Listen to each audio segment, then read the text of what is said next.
はい、どうも、ジャルです。今週もエボにプレイ配信を始めていきたいと思います。今日はですね、エネゴリさんコメントありがとうございます。待ってました。X でもたくさんコメントありがとうございます。はい。もうなかなかね、咳がまだ止まらなくて、配信頻度が減っちゃってるんですけれども、ね、そう、できればね、BOC とかも配信できそうな気がするからやりたいんですけど、もうちょっとね、声が落ち着いたらやろうかなとはちょっと思ってたりします。神さん、こんじゃる、コメントありがとうございます。長谷川さんはメッセージ撤回されましたって、なんか間違えたのかな。コメントありがとうございます。はい、ということでですね、今日は、あの今日はというか、実はですね、先週先週、11月14日に配信したんですけど、ちょうどですね、2022年の11月14日が、初めてエボニー配信をしたタイミングだったみたいで、なんかね、先週忙しくてピラミッドでいっぱいいっぱいで、なんか全然、忘れてたんですけど、ね、いつの間にか1周年経っていましたということで、せっかくなんでね、ちょっと、この1年間の振り返りみたいなところをね、やっていけたらいいかなと思っていますということで、ちょっと、過去のね、配信をミラー配信してみるっていうのをちょっとやってみようかなと思って、はい、少し準備をしてみましたという形で、後でね、ちょっと画面切り替えてやっていこうかなと思います。1周年おめでとうございます。ありがとうございます。はい、あっという間でした。てかね、感覚的には私、12月ぐらいに配信始めたような気が勝手にしてたんですけど11月でしたね。はい、全く覚えてなかったです。はい、なんか、そういえば去年の周年イベントとかって、もしかしたら、去年の配信見返したらわかるかもなと思って、配信見たら、載ってましたね。はい。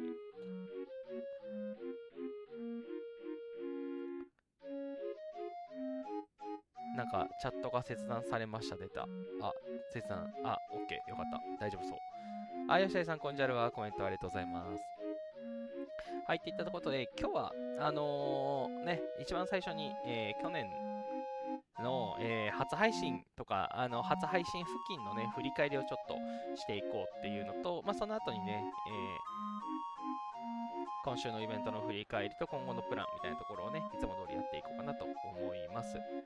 はい、いつも通りですね、ちょっとラリーとかにね、参加しながらやっていきます。なんかハートのアニメーションありがとうございます。大石さん、こんじゃるはありがとうございます。7周年12月だ気がします。そうです、そうです。ですね、12月1日からのはずですね。去年もですね、12月1日だったんですよ。はい、というのをね、で、去年との大きな違いがあって、去年って、なんかね、大々的にカウントダウンとかやってたんですよ。X でも、カウントダウンに向けてみんなの絵を募集しますとか、なんかね、いろんな企画をやってたんですけど、今回はなんかね、今日急に、ナポレオンコラボでしたっけ、急に、お知らせ来てましたよね。一昨日の時点でね、ちょっとナポレオンうんちゃらみたいなのがあったんですけども、今日ね、ナポレオンコラボがありますよと。で、明日からログインボーナスがね、10日間もらえて、しかもなんかエピック歴史の名称の引き換え書を獲得できますということでね、これは忘れずに10日間ログインしなきゃなってやつと、あとこのナポレオンの試練、これ来ましたね。はい、春からやってる方はね、ご存知だと思いますね。これ、キングコングのやつですよね。キングコングの試験の再来ですよね、これ。きっと。はい、情報戦です。X、はい、X で皆さんが、きっと回答をね、シェアしてくれると思うので、それをね、みんなで見ながら、はい、この初級、上級クリアして、臨む必要がありますね。はい、書かれてる文言キングコングの時とほぼほぼ一緒です、これ多分。はい。上級試験とかあったな、懐かしい。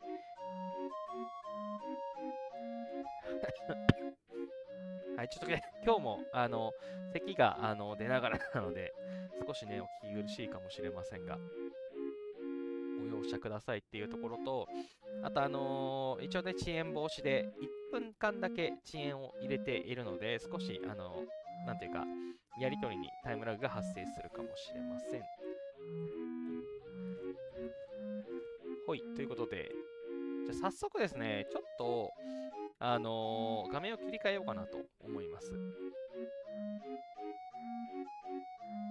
ちょっと画面を、ほい、切り替えて。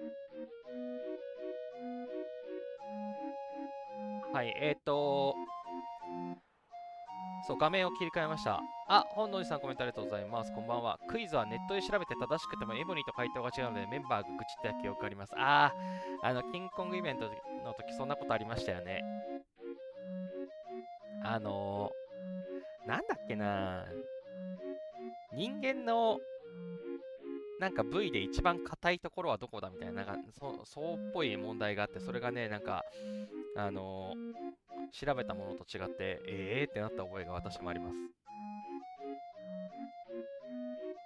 はい、ちょっとね、今、エボニーの画面から切り替えて、YouTube が見れる画面にしてみましたということで、あとね、皆さんのコメントが映るように、ちょっと試験的にやってみています。はい、右側にね、コメントしてくださると、映るようになっています。まあ、ちょっと、縮尺がね、まだ一発目なんで、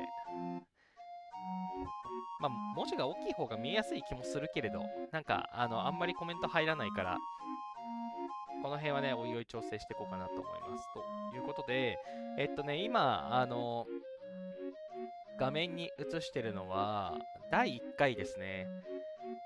11月14日に、ライブ配信したやつですね。この時は、スマホから配信していたんですよね。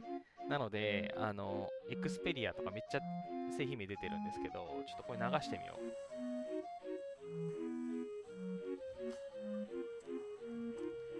配信スタートしました。もうなんかすげえごちゃごちゃした画面から始まって、これ申し訳ない。画面切り替えよう。はい、これ懐かしいですね。はい、それでは、なんだっけ、初のスマテンホリルか。からの配信をやってみようかなということで、配信しています。エボニーっていうみんなね、広告とかですげえ見たことあるんじゃないかなと思うんだけど、ピンを抜いたりとかパズルを、ね、するゲームと思わせておいて、実際は、戦争シミュレーション。はい、こんな感じで、スマホのね、縦画面で、配信を最初はしていましたということで、去年の振り返りということで、一番気になるところちょっと、戦争中ですと。ここですね。はい。よくね、この配信でも皆さんからの質問をいただく、サーバー戦争プレミアムアルティメットを、ね、去年は11月12から14にかけてのサーバー戦争で来てましたね。しっかり配信上に残っていました。これね、良かったです。配信していて。で、去年のやつね、過ぎちゃってるんですよね、つまり。なんかサーバー戦争シーズンとかなってて、なんか、サーバー戦争新シーズン、今ってサーバー戦争ってシーズン制でしたっけ？なんかあんまりもうそういうのなんかなくなったような気がしてて、なんかそれがよくわかんないんですよね。はい。なんか、前の時はこのサーバー戦争新シーズンみたいなのがね、なっていて、このサーバー戦争にね、帯がついていて、これが10位まで羽がもらえるっていうね、タイミングだったみたいですということで、去年は11月11から12にありましたと。で、今回は、今年は、来てないんですよね。11月11から13にかけては。だから、本当にワンチャンあるとしたら、今週末のサーバー戦争が、もしかしたら来るかも、なかったらもう来ないかもっていうね、非常に気になる。明日のサーバー戦争のね、情報公開が気になるかなっていうところですかね。あ、本能寺さん、蛮族ですか？レベル4だと JAL3 方式で工場兵器 T13 いたら負傷兵28に減りました。レベル5だと工場兵器がやられすぎるので、ウィキの上兵装マックスが負傷兵が一番少なかったです。あ、はい。そうそう、私もね、後で、ログを出そうと思ってたんですけど、レベル4は工場兵器がいると強いですね。で、レベル5は私も工場兵器入れるとかなりダメージ食らっちゃうので、T13 とか T14 の射撃兵が必要そうだなって思っています。でもね、私 T13 いないからね、レベル5多分まだなんだなっていうのが思いましたね。あ、N ゴリさん、今週は翼狙います。計40以上いないような感じで、あ、いいですね、いいですね。ぜひぜひ頑張っていただきたい。ね、もしかしたらね、もし、そう、このアルティメットはっていうね、マークがね、つくと熱いんですけれども、ちょっとどうなるかなっていう感じです。のんのさん、コンジャルはコメントありがとうございます。はい、ということで、そう、これね、去年の画面がこんな感じでしたと。あと、この辺なんだっけ？まず共同研究。あー、同盟では、この同盟スキルの軍作、軍力みたいなはい、去年も、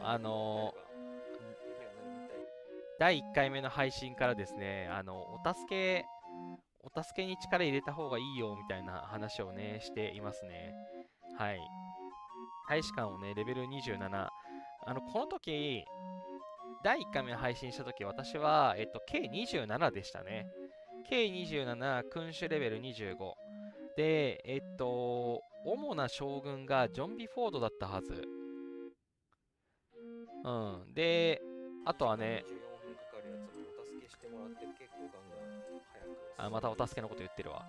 はい、研究もね、まだ攻撃率のやつを、まだ上げてるタイミングでしたね。はい、だいぶ弱くて、で、一番衝撃的だったのがこれですね。実績はまあ一個もないですと。で、生産力、これね、ちょっと画面がちっちゃいな。なんか、大きくできるだろうか。難しいや。はい、生産力、計27の時の生産力が、3桁ですね。鉱石が多分ギアをつけて 610K。610K の、生産力でしたと。ただ、これね、シーン切り替えよう。はい、これ1年経った姿ですね。はい、1年経ちまして、はい、生産力ですね。ギアつけてない鉱石でも 2.7M ということで、だいぶ上がりましたね。まあ、それは白レベルが8つも上がっていれば、そりゃそうだって感じなんですけど、はい。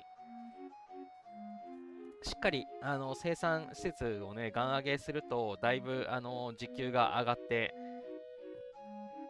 なんだ、資源にね、困りづらくというか、まあもちろんね、常に困るんですけど、はい、成長をね、感じますね。ヒカさん、コンジャルは去年はシャロンの4戦目あたりに SVS のアルティメットワーが来たと思います。でも今週来るといいですね。あ、去年シャロンの4戦目なのか、これ。この時ね、シャロンとかの記憶がなくて、過去の配信ちょっと見たんですけど、なんか、そもそも戦場の話をね、なんかあんまりしてなかったんですよね。多分、そもそも多分ね、参加してないんですよ。あ、違うな。朝4時に起きて参加してた頃の気がする。よくわからず参加してた気がするな。そう、ベッティングコインとかよくわかんないなとか言ってたような気がするんですけれども。ほいほいほい。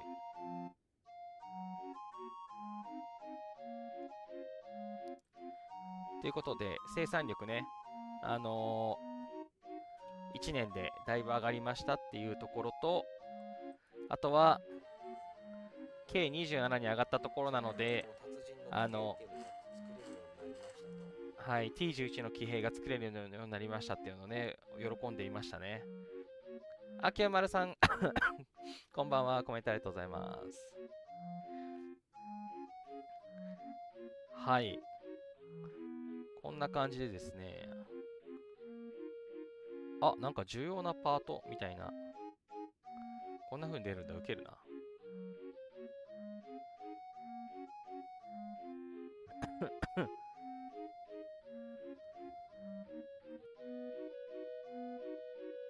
すいません、咳が出てしまい。はい、こんな感じで、去年はね、計32でしたと。で、そうそう、コスタンツァ、ガイウス、あとはね、ルシオ女、この辺に、装備を。あれれ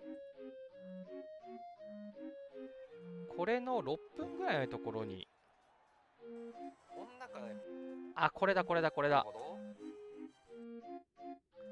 はい。去年の3回目の配信、11月16日。はい、あと、周年祝いということで。これですね、終電記念日カウントダウンということで、去年はですね、こんな感じで、6年目の、2週間ぐらい前かなからイベントがあったんですよ。周年記念イベントのカウントダウンだって言ってね、なんか素敵な感じでやっていたはずなんですけど、今年、ないですよね。なんか、寂しいな、みたいな。はい、ここでね、新しいドラゴンがもらえますよとか、キャラクターとかを描いて送ると素敵な報酬がもらえるよっていうことで。そうそう、絵を描くイベントがあったりだとか、あとなんか、文明装備の投票みたいなのがね、去年はあったんですけど、今年ね、これね、ないんですよ。なんでなんだろうね。12月1日からまた来るんですかね。はい。なんか、こんな感じで、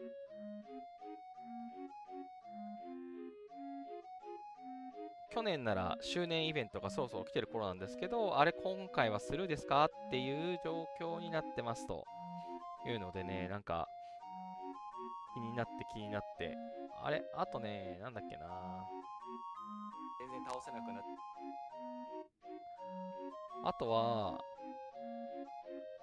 第5回配信を探したいんだけど、見当たらんぞ。これだ。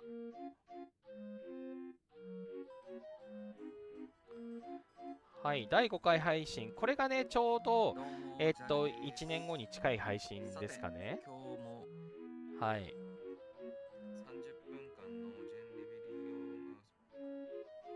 用が、マジ？まあいいや。はい、この頃はね、エピック将軍がね、全くなくて、ひたすらレジェンド将軍をね、育てていました。で、属州都市のレベリングを覚えたてで、喜んでレベルをね、上げてるっていうね。城の担当官として。ほら、もう金色これしかないんですよ。今の列すべてですからね。あ、としおさんこんばんは。はい、あとね、気になるのはこのピラミッド。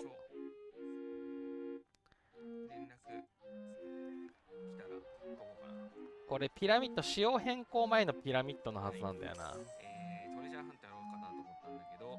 はい、この画面、今と違うのお分かりになりますかね。昔のトレジャーハントは、1日20回の制限なかったんですよね。いつかのタイミングで20回限定になったんですよ。まあ、それにもかかわらずですね、この時はピラミッドについてよく分かってなくて、4000万ポイントで喜んでますね。はい、今となってはもう5億ポイントが、常にね、マストだっていう話をしてますけれども、はい。1年前は、ピラミッドの報酬が全然取り方がわからなくて、瞑想はよくわかんないなと。確かね、この時はね、ウィキさんにも情報あんまり載ってなかったんですよね。のんのさん、初めはピラミッドの仕様がわからなくて、AC にピラミッド5を共有して喜んでました。そうそうそうそう、そうそうそう。わかりますわかります。私もそんな感じでした。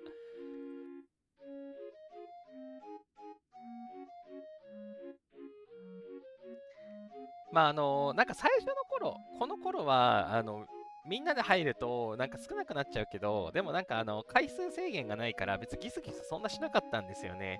だからね、共有しても、なんかそんなになんか気にならなかったんですけど、そう、途中からね、いつだったか忘れましたけど、20回制限が来て、今みたいにね、人が見つけたやつに後から入ると、ギスるっていうね、ことがね、発生するようになりましたね。はい。あと、これね、もう今日これをね、出そうと思ってました。はい。サンクスギビング。今ね、サンクスギビング来ましたね。はい。サンクスギビングが去年もありました。去年もね、クソイベントだって思った思いがあるんですよ。協力してくれてる他同盟の人が、開いてくれた、はい。場所で。この時もね、他同盟と協力して、略奪の攻略をしてましたね。なんか、報酬のページがあるはずなんだよな。略奪ってやつ、マジでこれだこれ。2時間に1回しか出せないからすごい大変で、あと3日でしょ。これはまあ、頑張って地道にやりますが、はい、50回し。はい、去年もね、愚痴ってます、私は。50回やると達成できると。あ、報酬見てないね。はい。ここね、ここは、ちょっと面白いなと思ったので、サンクスギビングのリワードは、およそ5倍ですかね。良くなってる感じがしますね。今なんだ、七面鳥のやつか？シェフのリワード。シェフのリワード違うな、今、七面鳥だったっけ？七面鳥のパッケージ。1K ジェムが1個で、まあ、資源が、500K が10ずつみたいな感じなんですけど、今のイベントを見てみると、あれ七面鳥。七面鳥あ、いいのか、シェフのご褒美で。あれ、どれだろう。あ、これか。はい。さっきは 1K ジェムが1個で 500K が10個とかだったんで、まあ、3倍しか増えてないな。まあ、去年よりね、ちょっと報酬が増えてますね。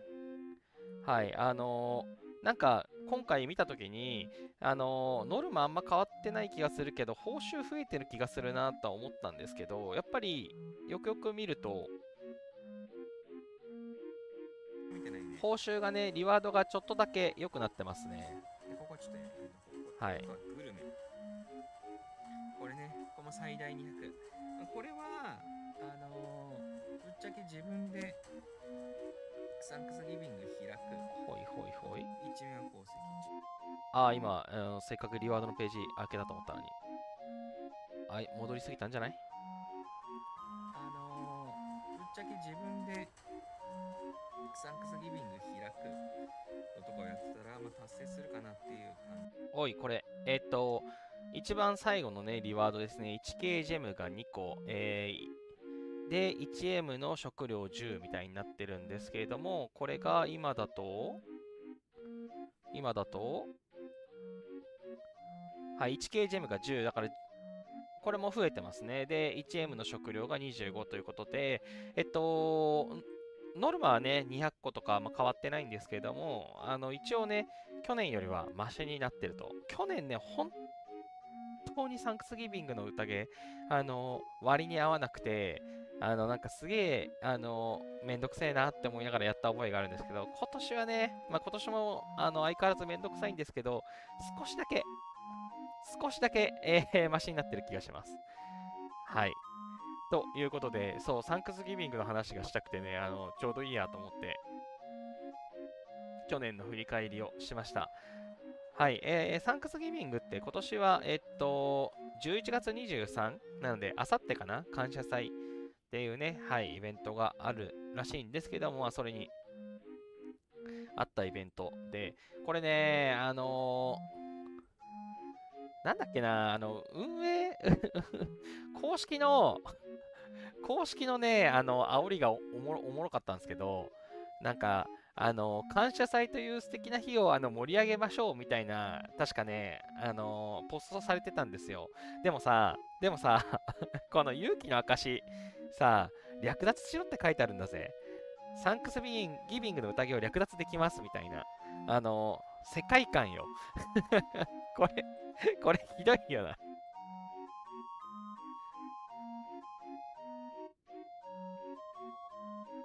はい。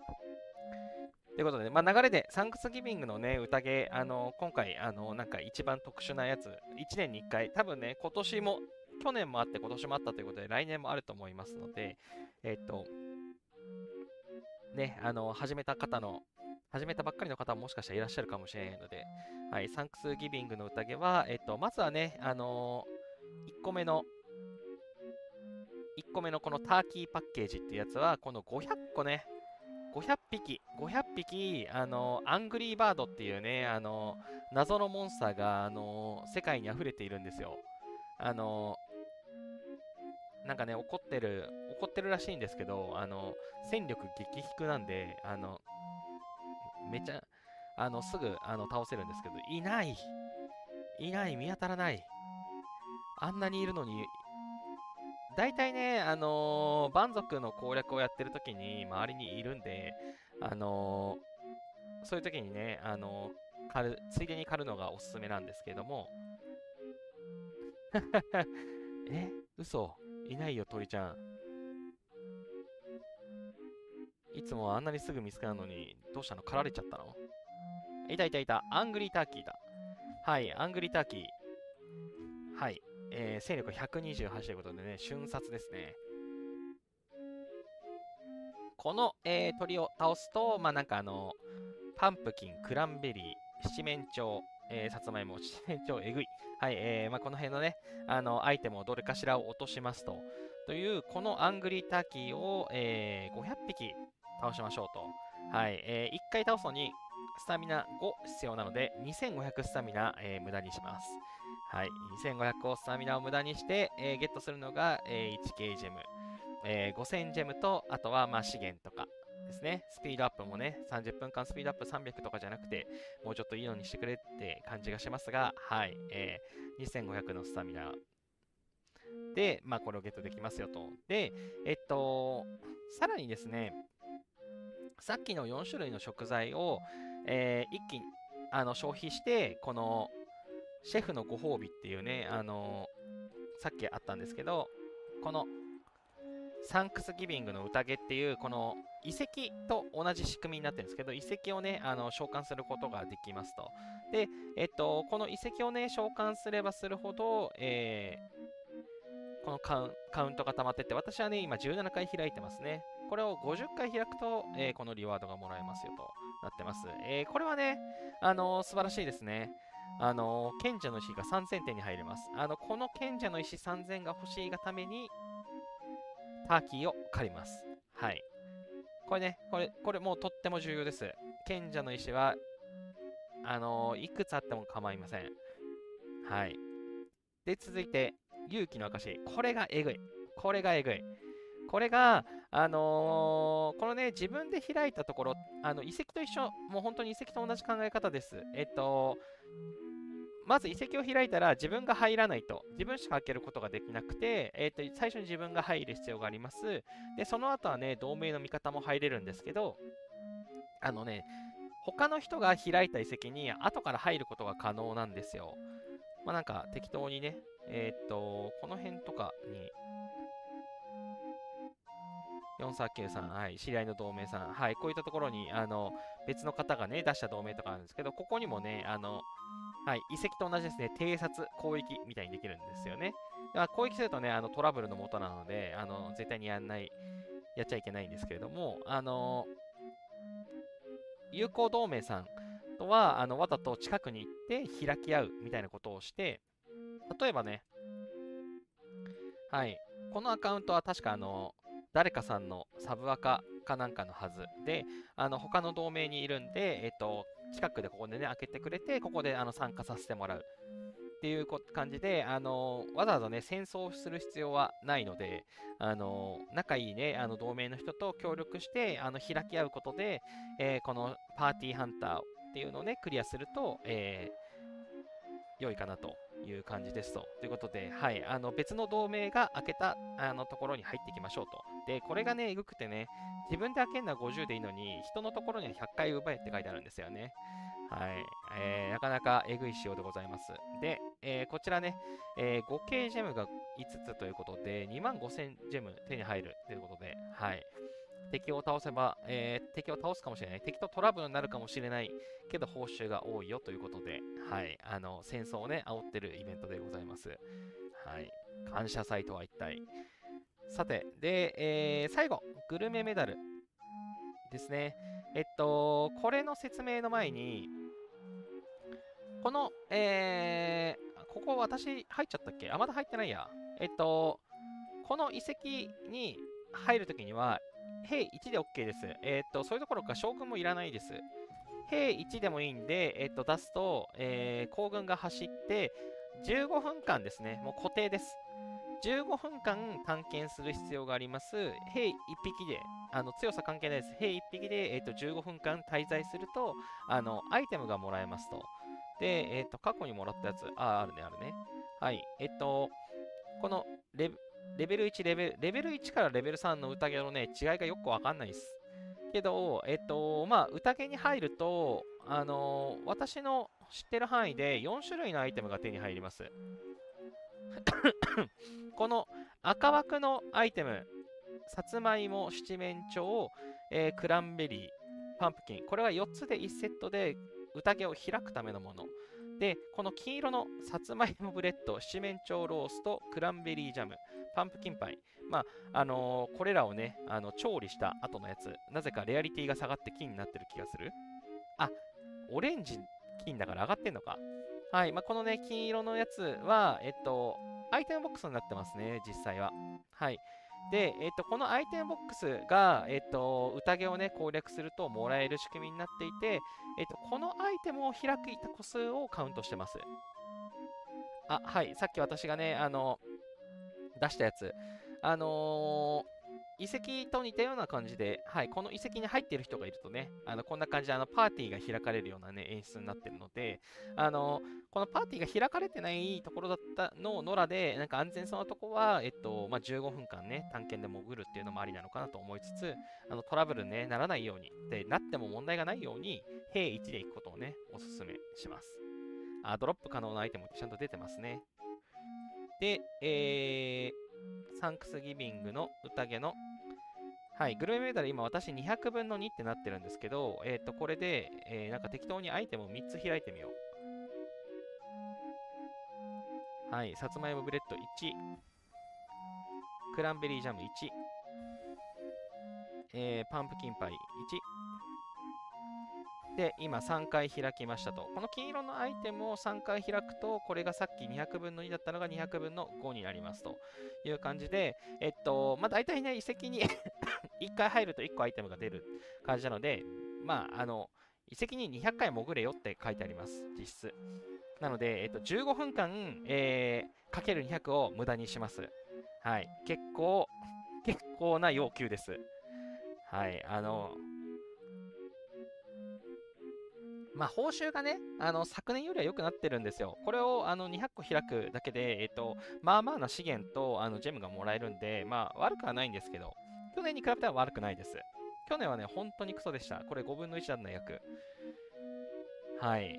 ただ、まあ今年はね、まあちょっと良くなってるんで、まあ皆さんね、まあ、去年に比べたらコスパが良くなってるので、ぜひ、頑張ってもらえたらと思います。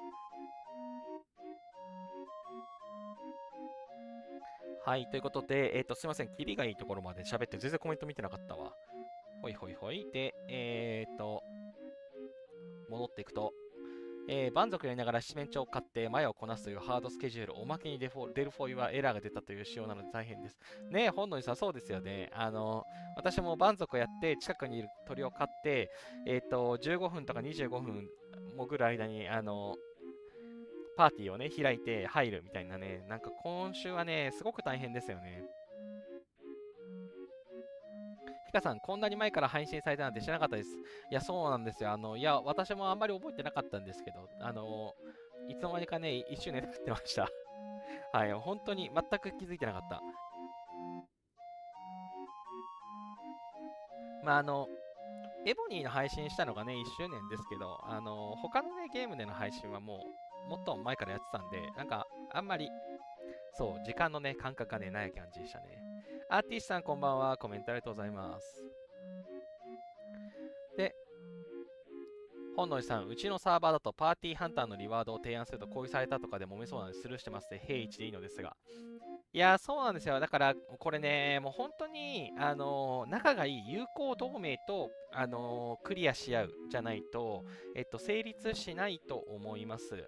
私はね、昔の同盟、私、遺跡組なので、前の同盟で一緒だった人と、こんな感じで、近くで開いたよって言って、連絡してあげて、この PVP さんとね、近くにわざわざ飛んで、開いて、ここ入っていいよっつって共有して、で、そしたらあっちもね、共有してくれ、こっちで開いてくれてっていうので、そう、仲いい人と、他の同盟にいる仲のいい人と協力しないと無理ですね。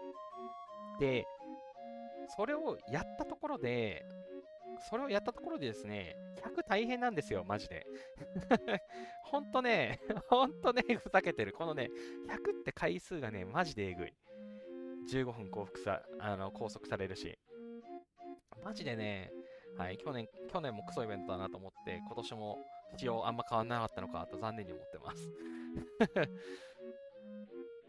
そう、平1でね、いいんですよ。もう、分かってる人はちゃんと平1とかで入るんですけれども、そう、ね、ちょっと、全力で入る方とかね、いるとね、それはトラブルになっちゃいますよね。エネゴリさん、最初入ってめちゃくちゃ怒られました。あなんと。そう、ちょっとね、何も連絡なしに入るのはちょっと厳しいですね。分かってる人は WC とかでも、これ入っていいよって、書いてくれてたり、私も別に暇だったら書こうかなと思ってるんですけど、蛮族やって、使い捨てたね、やつとかね、別にみんなに入ってもらって構わないじゃないですか。はい、そういうのをね、共有して、事故らないように入ってもらうとかいい気もするんですけど、まあなんか、ね、私のせいで玉突き事故とか起こっても嫌なので、仲いい人とやるのがいいかなとは思います。あ、PU さん、遅れた、コンジャラはです。1周年おめでとうございます。ありがとうございます。コメントありがとうございます。はい、1周年経ちました。はい、気づけば63回も配信してました。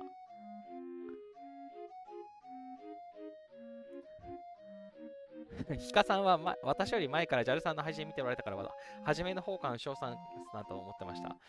そうですね、多分ヒカさんかなり早い方な気がしますね。2、3人目な気がします。はい、ピラミッド配信の時に初めてね、コメントしてくださった方がいらっしゃったかなと思います。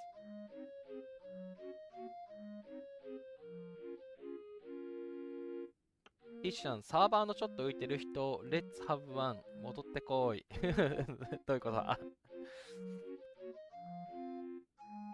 ゆうさん、JAL さん、月見です。名前変えてしまった。また戻します。いや、別に大丈夫ですよ。月見さんだと思って見てました。ののさん、アクティブが少ないので、WC で共有し合ってます。そうですね。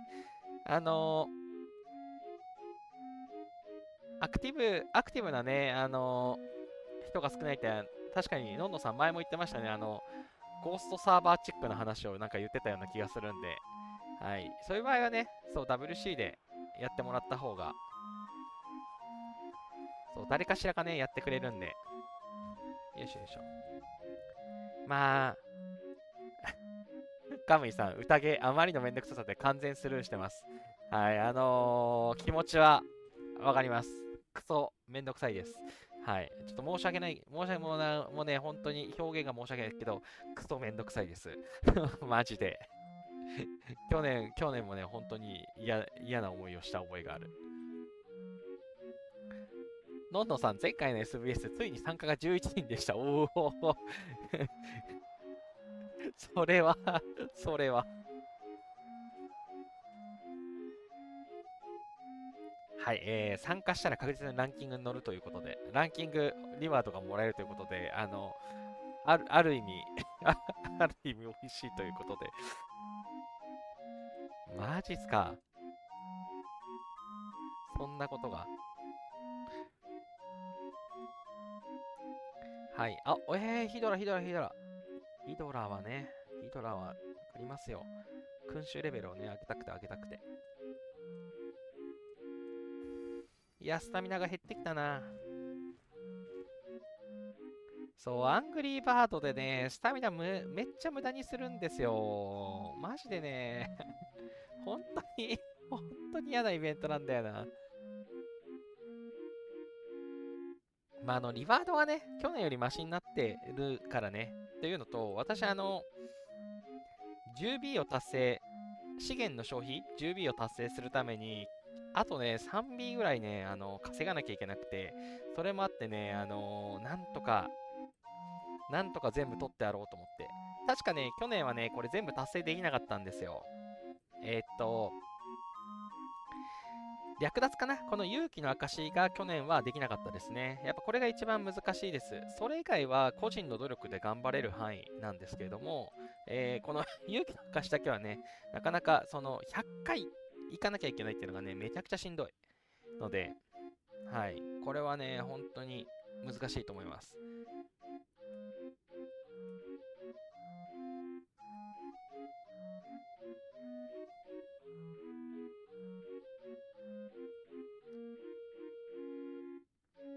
ヒカさん、YouTube でエボニー検索してたまたま JAL さんのアーカイブ見つけて、当時はまだ視聴者が少なかったんですが、興味本位で配信見に来てそのままについてしまいました。視聴者さん増えましたね。あ、そうなんです。ありがたいことにですね、そう、アーカイブから入ってくれて、見てくださる方もいて、はい、前はね、それ不定期だったんですけれども、もうね、時間を決め打ちした方が分かりやすいかなと思って、火曜日10時にね、定例化したら、たくさんね、皆さん、来てくださるようになったんで、やっぱ時間をね、決めて配信やってよかったなっていう感じがしています。ボーエイさん、宴、舞台を15分拘束してもらえるのが、そうなんですよ、本当に。15分、同じ15分で資源採集したら、それなりの資源を持ってくるのに、来るの、もらえる報酬ひどいんですよ。残念すぎますよね。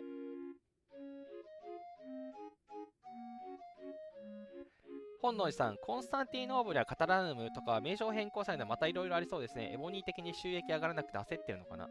あ、これは本日来ていた、このお知らせ、ナポレオンコラボイベント専用かなってちょっと思っていますね。名前が変わったというよりは、コラボイベントの期間だけ、あのこのトゥローン要塞からの砲撃でフランス軍は後退したが、若いフランス人の司令官が奇襲攻撃を仕掛け、状況が一変しましたって、これ多分、ナポレオンの映画が始まるのかな。はい、そのね、コラボイベントで、ナポレオンに多分即した名前に変わってるのかなって思われますね。トゥーローン後位戦。これが、結局のところ、コンスタ。で、アウステルリッツの戦い。これがね、結局はシャロン、カタラナウムの戦い。ということで、同じなんだけど、名前だけ、コラボ期間だけ変わったっていう風な感じなのかなってちょっと思っています。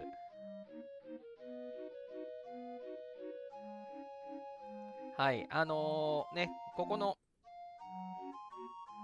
ただ今回は、このトゥローン後位戦、戦争動員みたいな、ね、名前がついてるんですけど、クエストをクリアするとリワードを受領できますということで、コンスタね、1回の戦場、BOC の中で、個人ポイント3000超えたら、エピックの引き換え者もらえるよっていうのと、ランキングで500位入ると RS もらえるよと。上は難しいかもしれないけど、下はね、まあ、下もね、めちゃめちゃ難しいけど、なんか、めちゃくちゃ回復しまくれば達成できなくもないみたいな。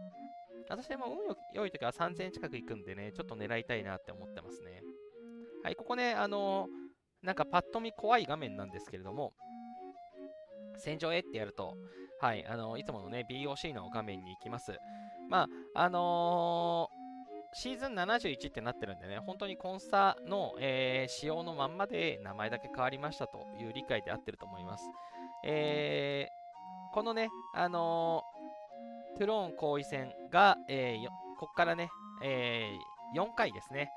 次の土曜日を1回目として4回やって、その上位が、その順位によって、この、カタルルームの戦いですね。これ、大陸ランキングトップ256は、メジャーリーグ。で、257位から1281位は、1280位はエリートリーグ。その他はジュニアリーグっていうので、大きくね、3段階に区分けされて、その中で、競い合うと。このアウステルリッツの戦いはいつものシャロンと一緒なんで、四つどもえの戦いになりますね。はい。その、ルールがね、ここの辺によく読むといろいろ書いてありました。はい。これね、ナポレオンコラボって言ってるけどさ、ナポレオンって、もうすでにいたじゃないですか。そんなに強くない感じで。ね、無敵のフランス皇帝。部隊の攻撃力が10%アップし、攻撃上兵器がさらに20%アップしますっていうね、ちょっと昔は強かったかもしれないですけど、今はちょっと残念なスキルなんですけど、これ、なんか、ナポレオン、新しい覚醒ってついてるからダメだ。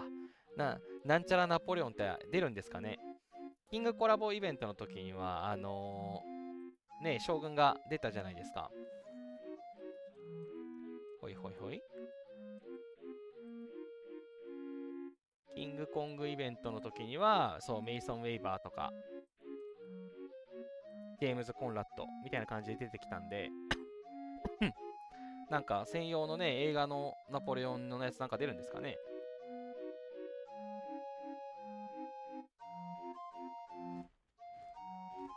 月見さん、名前変わっている。早くサンタイベント来てほしいです。サンタ追っかける方が楽しい。いや、サンタもね、リワード少なかったような気がします。神さん、ふと思ったんだけど、別サーバーの人にアイテムって送れないのかな。別サーバーの人なんか送れなかった気がしますよ。今来てる錬金術イベントも、クロスサーバーの友達を選択するとかもできなかったと思いますし、どうなんだろう。まあ、あんまりわからないんですけれども、なんかできなそうな気がします。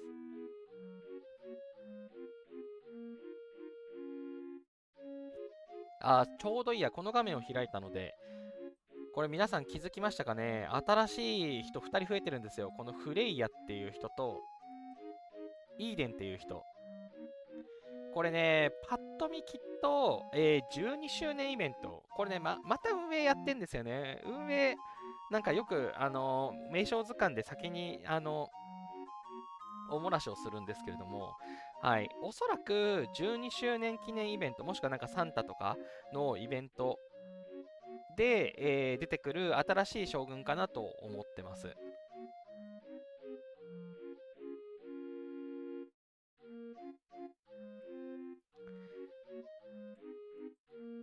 はい、このね、このフレイヤさん、首都外で防衛する際に歩兵の防御力 HP がアップします。これ、文言変わった。私ね、スクショしたときは、都市外の駐屯兵みたいな。でも、これ、合ってんな。部隊を率いて場外で駐屯する際に歩兵の防御力。部隊を首都外で防衛する際に。だからこれ援軍なんですかね、基本的に。建物に置いたりとか、他の同盟の仲間に援軍やった時がこれに当たるのかもしれないんですけど、そういう、特別なね、状況において、めちゃくちゃ、バフがかかるよっていう能力。フレイヤさんがそれ持ってて、単純にね、基礎スペックが高いですね。で、イーデンさんも同じ感じ。首都外で防衛する際に、射撃兵と工場兵器の防御力 HP が35アップして、射撃兵の攻力が45%アップします。で、この4つ目のね、やつも、部隊を率いて場外で駐屯する際にっていう記載があるので、建物、コンスタ城だとかね、テレポートの場所だとか、そういったところでの、時に限定で、めっちゃ強化されるよっていう、なんか専用機なんですかね。はい、グラフィックはね、いい感じなんですけれども、なんか能力が、バフは高いけど、タイミングを選ぶのだろうかっていうね、なんか、まあ、ただ部隊を率いて参戦する際にっていう、2行目のものがあるんで、そういう条件戦の時にはめっちゃ強いし、そうじゃなくても、歩兵の攻撃力が、防御力が 40% アップするだから、やっぱね、めちゃくちゃ強いですね、これ。部隊を率いて参戦する射撃兵の攻撃力が 45% アップって十分強いよな。これすごいよな。はい、援軍にも使える。そうじゃなくてもそれなりに強い。やべえ。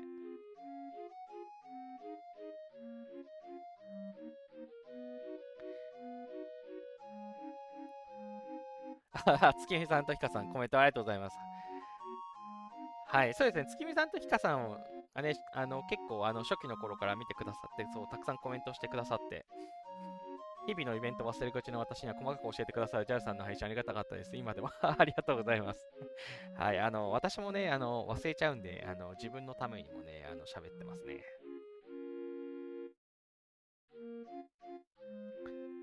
で、カムイさん、他のサーバーの人にはプレゼントくれないんです。あ、そうですよね。やっぱそうですよね。そう、クロスサーバーのね、人へのプレゼント多分できないというか、多分それをできちゃうと、あれなんですよ。強いサーバーの人が若いサーバーのところにサブアカを作って、で、そっちに援助しまくってっていう、なんかチートっぽい行為がね、できてしまうので、そう、まあ、できないくてしょうがないかなっていう仕組みですよね。はい、悪用がしやすすぎますね、多分。ヨルムンランドと、ヒドラ。わーい。わーい。タートルはあ、出せそう。今舞台3つあんのか。なんかの舞台が帰ってきちゃったな。はい。さて、ティッシュさん、首都の防衛官と補佐官がありますが、補佐って必要ですか？防衛補佐官にいる場合といった能力の将軍いないですよね。どういうことだろうですね、防衛補佐官も、能力を発揮しますよ。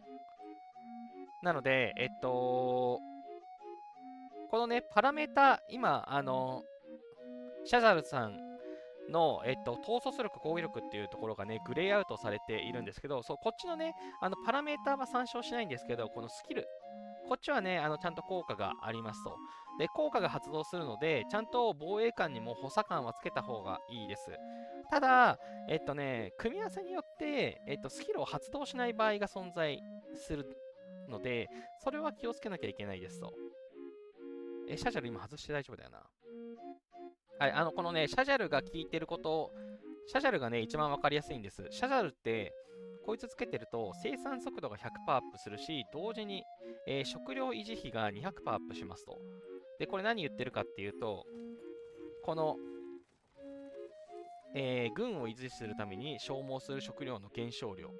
はい、私はシャジャルとかをつけているので、476M までは、お米貯めても食われないんですけど、これシャジャルで 200% 上がってるから、このプラス406ってなってるんですけど、これシャジャルを外すと、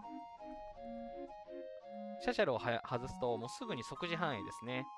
はい、266M のプラスインということで、140も、下がっちゃいましたと。まあ、これ、わかりやすいですよね。70M の 200%、2倍が140なんで、そう、140M、こっそり消えちゃいましたという感じで、防衛官の補佐官はちゃんとスキルを発動しますので、つけてあげる必要があります。で、ただ、気をつけなければいけないのが、被ってるやつ。こいつは被ってね。ジョージ・デューイと被ってるやつ私あるかな？ない気がする。なんかいるかな？いないな。ジョージ・デューイじゃなくて、そもそも被る組み合わせで置くと分かりやすいのか。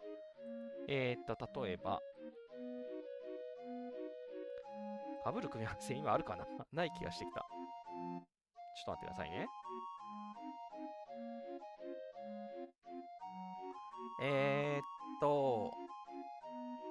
スールとか。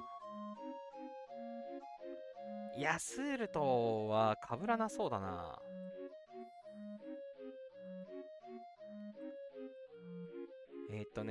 効果を発動しない組み合わせがあるんですよ。メフメトは絶対被らないわ。ちょっと待ってよ。メフメトが射撃だから、これとエレクトラ被る？被らないですね。射撃コンビ。スザク。ダメだ。はい、ちょっとね、今、試すことができませんでした。が、ど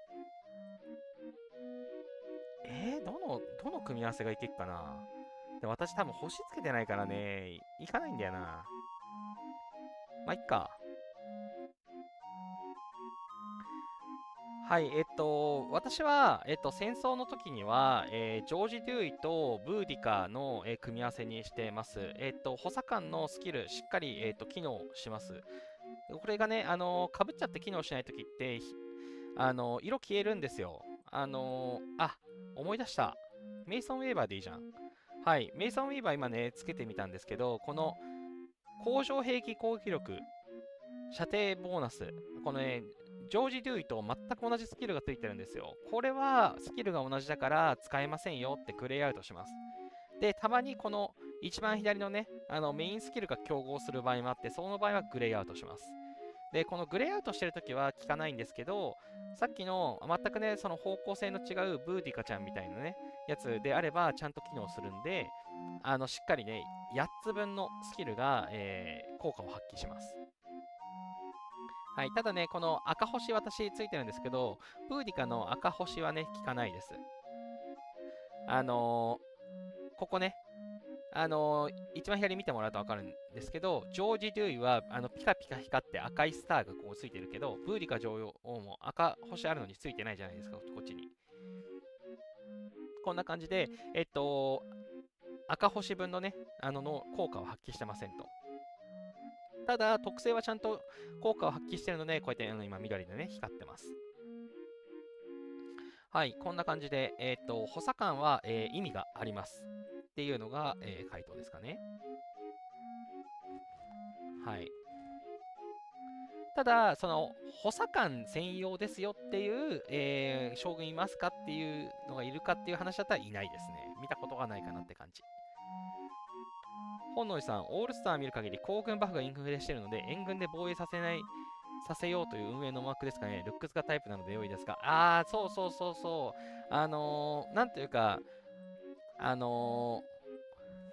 ワーで押しつぶすっていうね、感じになってきてるんで、戦略性の幅を広げるために、その防御が強い将軍っていうのを増やしたんじゃないかなって私も思ってます。はい。防御専用ね、いいですよね。私、こういうの好きです。はい。グラフィックもね、いいですね。ヴィランズのディズニープリンセスの悪の女王な感じがしますね。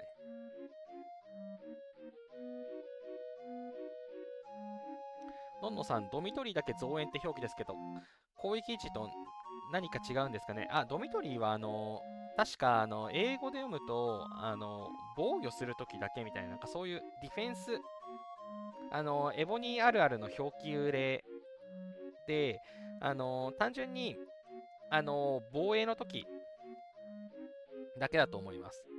はい。ただこれ、援軍のためだけな気がしますね。ただ、拠点の援軍でもう確か反映するはずなので、はい。日本語翻訳したときになんか変な風にね、翻訳されちゃってるっていうだけだとは思いますね。基本的には援軍で全て発揮するような気がします。で、その意味では、このね、援軍、こいつも、援軍なんだけど、わざわざ、拠点外にっていうね、謎の形容詞が、場外で駐屯する際、みたいなね、謎の記述になっていて、なんかね、意味不明ですよね。なんか、もしくは、新しいシステムができて、場外駐屯みたいな、なんか新しい仕組みができるのかもしれないんですけど、基本的には、援軍とか拠点防衛を意味してると思って勝手に見てます。まあ、これはね、実際にリリース、お披露目するときには、このお知らせに多分出てくるとは思うので、そのタイミングでね、ちゃんと書いてほしいなって感じがしますよね。月見さん、ありがとうございます。そうなんですね。残念。なるほど。不正の温床になりかねませんね。そう、カンミさん、そうですよね。はい。ティッシュさん、そうなんですか。補佐官使ってなかったので、これからつけます。補佐官はつけてください。これはね、別に、防衛の補佐官じゃなくて、こっち、通常の変態ですね。この補佐官も全く同じです。この補佐官もしっかり、能力発動しますし、強行していたら、光らないです。っていうので、ここでね、光る光らないでね、簡単にチェックできるんで、そこでチェックしていただくのがいいです。お、ジャスミンさんが、はい、このね、王の花道じゃなかった。軍隊の招集のこの5日目、大規模攻撃のイベントのね、やつをやってくれてますね。ありがたい。わーい、わーい。もう一回ぐらい来そう。君さん、ジョージとマーシャルダメでがっかりしました。ジョージとマーシャル、ダメそうですね。そう、多分、似たようなスキルは、競合しちゃいますよね。ただ、なんかね、2行書いてあるやつ歩兵と射撃兵みたいなね、そういうのを書いてあるやつは、OK やったりとかするんで、なんかそこのね、線引きがよくわからないっていうか難しいですよね。バイキングチャレンジ。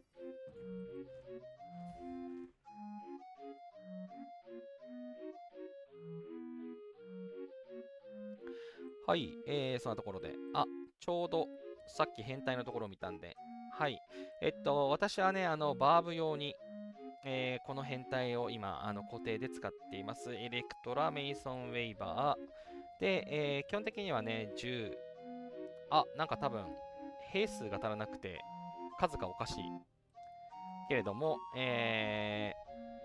基本的には、10でレイヤーを組んで、射撃兵と T13 の工場兵器メインっていう組み合わせで、蛮族を攻略していまして、これね、X でもポストしたんですけど、158M の北方の蛮族は負傷兵30、131の、北方の蛮族は、負傷兵26ということでね、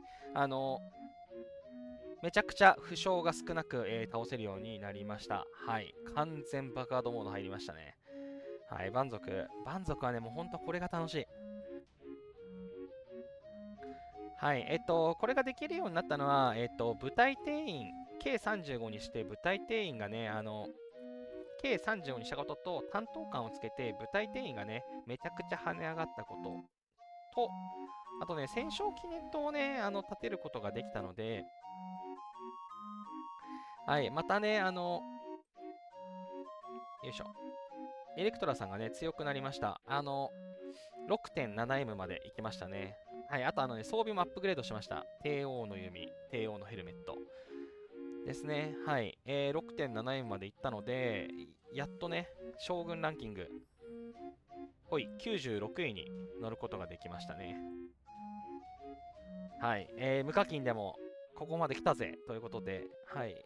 まあ、まだ96位なんでね、すぐ、県外に飛んじゃうかもしれないんですけれども、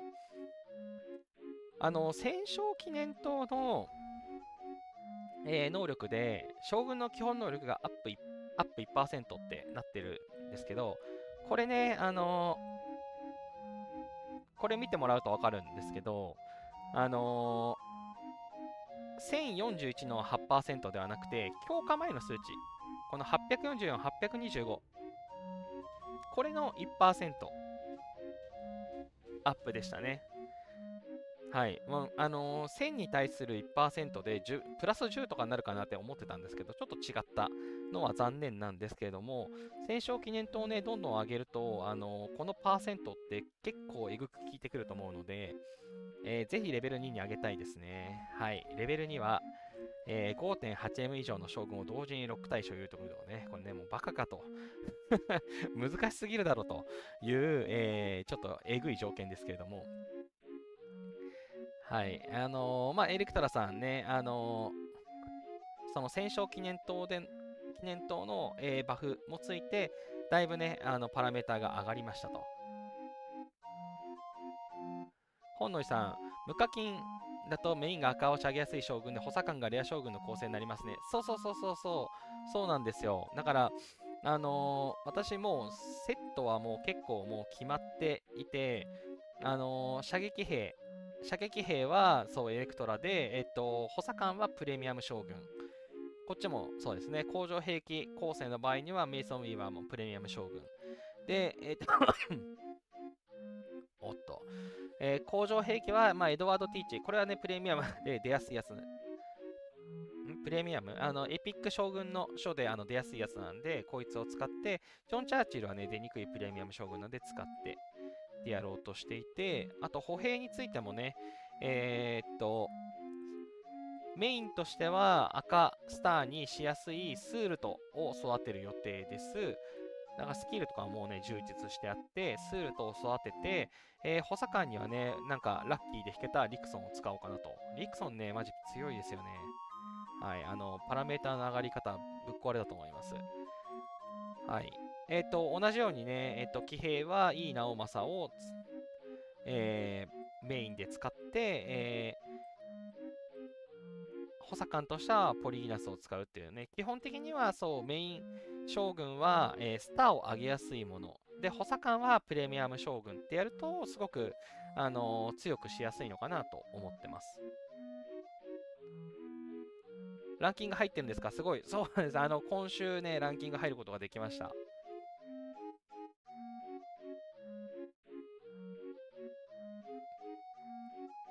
本能さん、最近急に蛮族弱くなりませんでした。2日前までレベル5負傷兵10万だったのが1万に減ったので、サイレント修正入ったのかなと。そうなんですかね。私ちょっとそこはわからないかな。というか、レベル5をね、まだ私、本格的にやってないので、レベル5をね、やるためには、T13 の射撃兵を多分作らなきゃいけないかなって思ってはいて、T13 の射撃兵ね、全然作ってないんですよ。それどころか T12 の射撃兵ももうちょっと作りたくて、攻撃に出すとね、防衛軍がいなくなるんですよね。っていうね、構造バグを抱えているので、そう、私多分ね、兵数が少ないんですよね。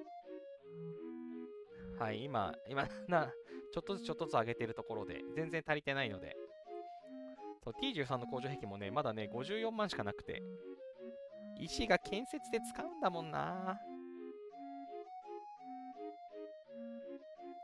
建設で本当に石がすぐなくなっちゃうんで、工場兵器全然作れてなくて、本当はね、工場兵器ももっと作りたいんですけれども、はい、今ね、兵を地道に増やしてるタイミングで、だからまだね、レベル5の蛮族はね、今お預け状態なんですよね。はい、T14 もね、まだしばらく作れないんで。あ、そうだ。そう、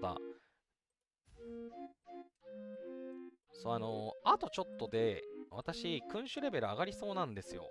だからもうこれ今日上げちゃおうかなと思って、で、これを上げることで、どれほどパラメータ上がるのかなって見たいなと思って、配信だったら記録が残るじゃないですか。こんな美味しいことはないということで、君主エキスポどっから出るかな？君主エキスポを出そう。出ない。こいつは君主エキスポ。入ってない。君主エキスポ、あ、やった。遺跡の同盟。そう、不思議なね、遺跡をね、みんなちゃんとね、コンプリートしてほしいですね。はい、もう、しっかり、君主エキスポがね、手に入るんで。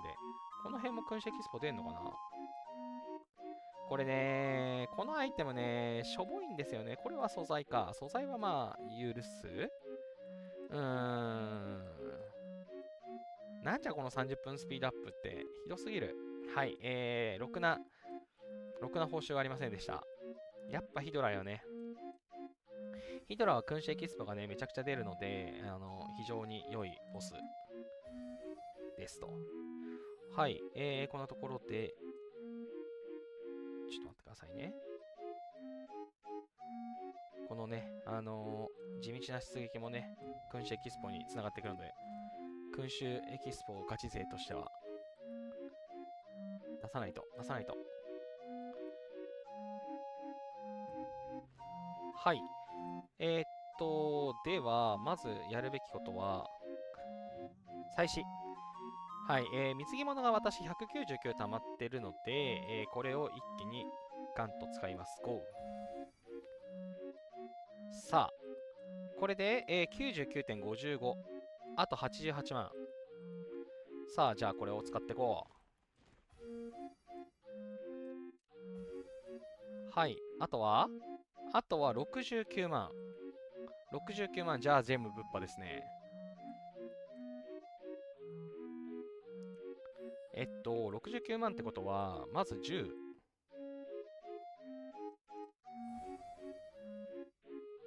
で、4。OK！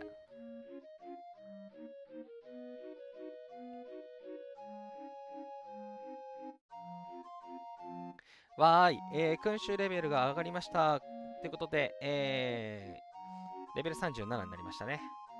アビリティポイント。都市攻撃力。よっしゃー、これで、防衛の火力が上がるぜ。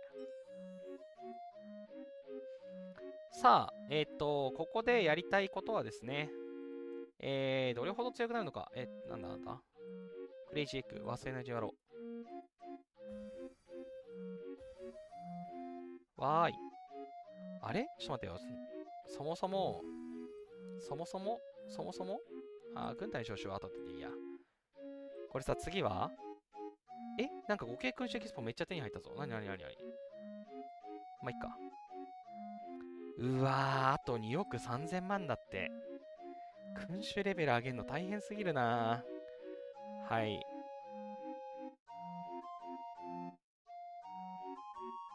次はね、君主レベル38を目指して頑張っていきたいと思います。で、ちょっと待ってください。ごめんなさい。グランドチーフ、出そう。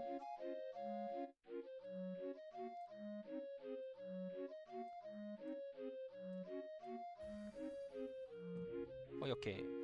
さあ、やりたいのは、どれほど上がるかですね。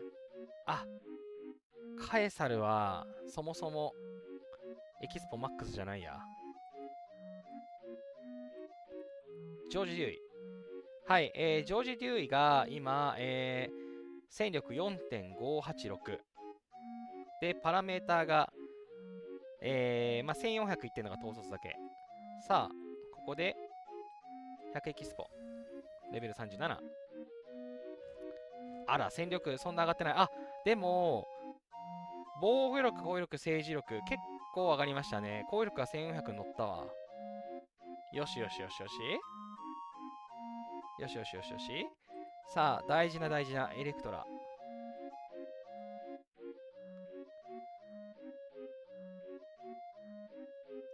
はい、エレクトラがね、今パラメーターが、この1500、1400なってて、1600かかるかどうか。さあ、レベルアップ。さすがに1600はかからない。ただ、政治力が増えましたね。1507になった。わーい。はい、これね、エレクトラのいいところは、エレクトラパラメーターが上がったことで、さっきのね、戦勝記念塔の話も関わってくるんですけど、このね、集結の場、カエサルは、特別担当官なんですけど、エレクトラ、スーパーで、ジョージもだ。スーパーでつけれるんですよ。はい。これね、パラメータが上がったことで。ちょっと待ってね。ジョージ・デューイ、攻撃力1394だけど1400に入るのはなんでだ？なぜどういうこと？っていうか、戦力、さっき、反映されてなかっただけだ。4.58 だったのが4.62に上がってるわ。エレクトラも6.8に上がってる。やった。まあ、いっか。そう、このエレクトラの、はい、パラメーターね、ドラゴンとかのプラス分って、ここに反映されないんですけれども、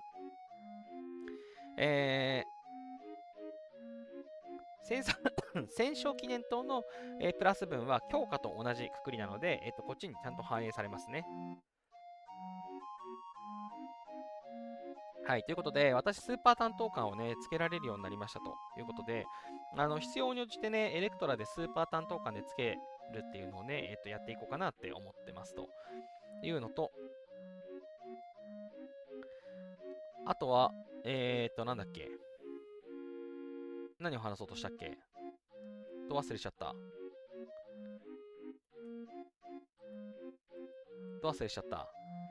はい、そう。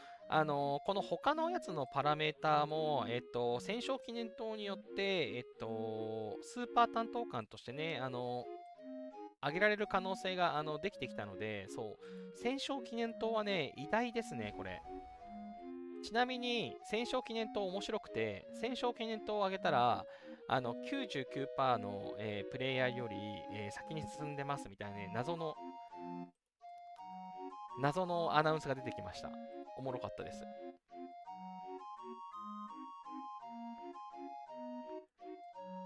まあ、その 99% のね、多分カウントの仕方がね、ちょっとあれな気がしますけれども、サバーカとか、全部ひっくるめてな気がしますが、まあそんなところで。はい、ランキングって、将軍ランキングって多分ね、タイムリーじゃなさそうなんだよな。96、うん、そう。私、今さっき 6.8 に上がったんですけど、6.7 カウントのまんまですね。はい。まあ、またどっかのタイミングで、将軍ランキングが更新されるのでしょう。6.8M ということで、もうちょっとね、上がることができましたね。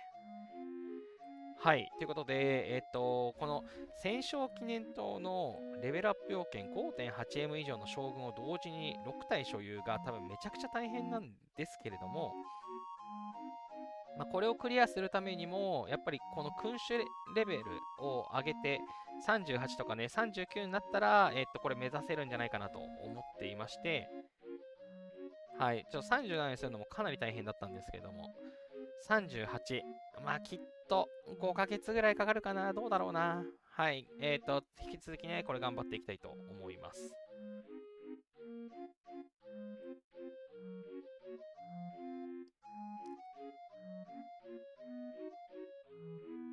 はい、そんなところで、このね、1年でだいぶ強くなったなというところで、結構ね、そう、振り返ってみて、満足しましたね。さてさて、もうなんかすでに振り返りながらいろいろ喋っていましたけれども、何を喋ろうと思ったんだっけな。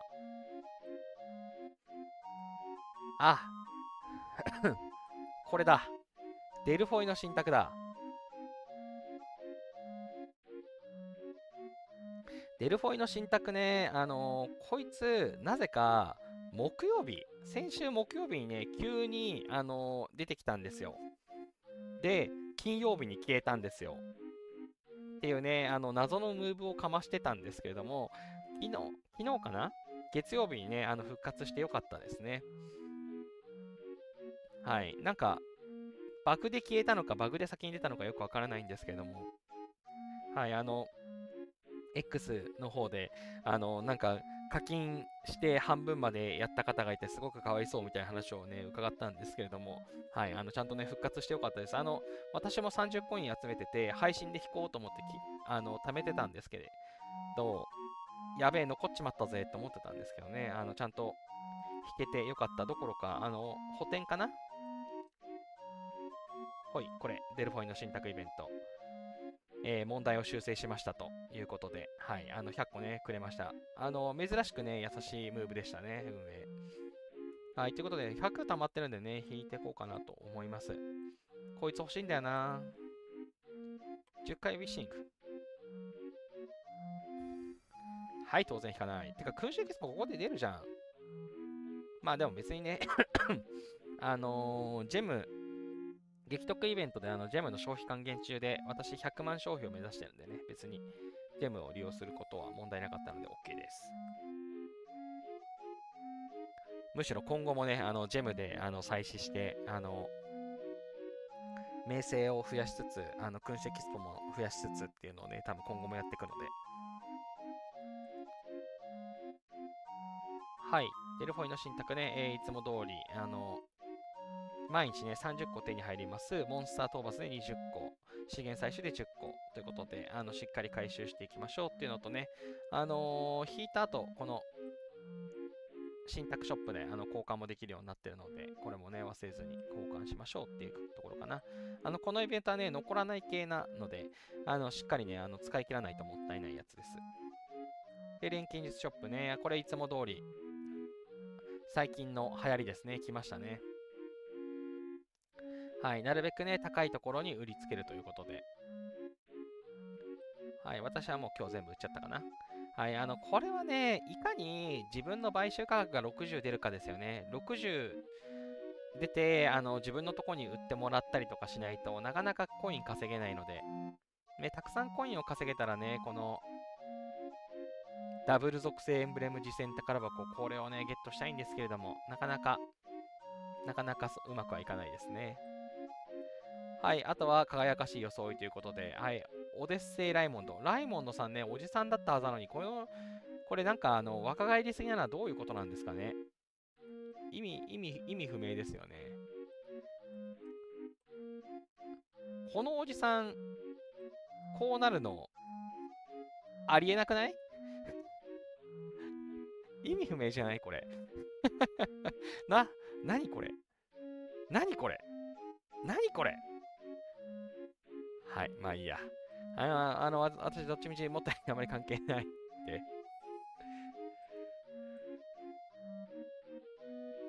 はい、これもね、イベント期間中に、モンスター討伐資源採集で回収できますということで、まあ、これ大体の人はね、もう、全部マックスまでもらってるんじゃないですかね。はい、トーチは30個集まりますということで。1回の募集が5なんだ。6回やれるんだ。私もうやろう。もう、増える見込みがないんで。使おう。はい。これもね、なくなって、今すげえ。125もくれんの？これ資源出てほしいんだけど。マジ？嬉しい。今ね、資源が本当にね、欲しくて。レースも嬉しい。資源、違う。もうスピードアップはね、一番いらないのよ。これさ、資源125とさ、このスピードアップの落差やばいですね。命の源500とか、うわー、スピードアップが一番外れだよ。ちょっと。一番外れは将軍エキスポだわ。はい。これもね、忘れずに引くようにしましょうっていうのと、はい、前のケージはね、いつも通りですね。まだ私、ゴールしてません。今、こだわってね、やってる途中でして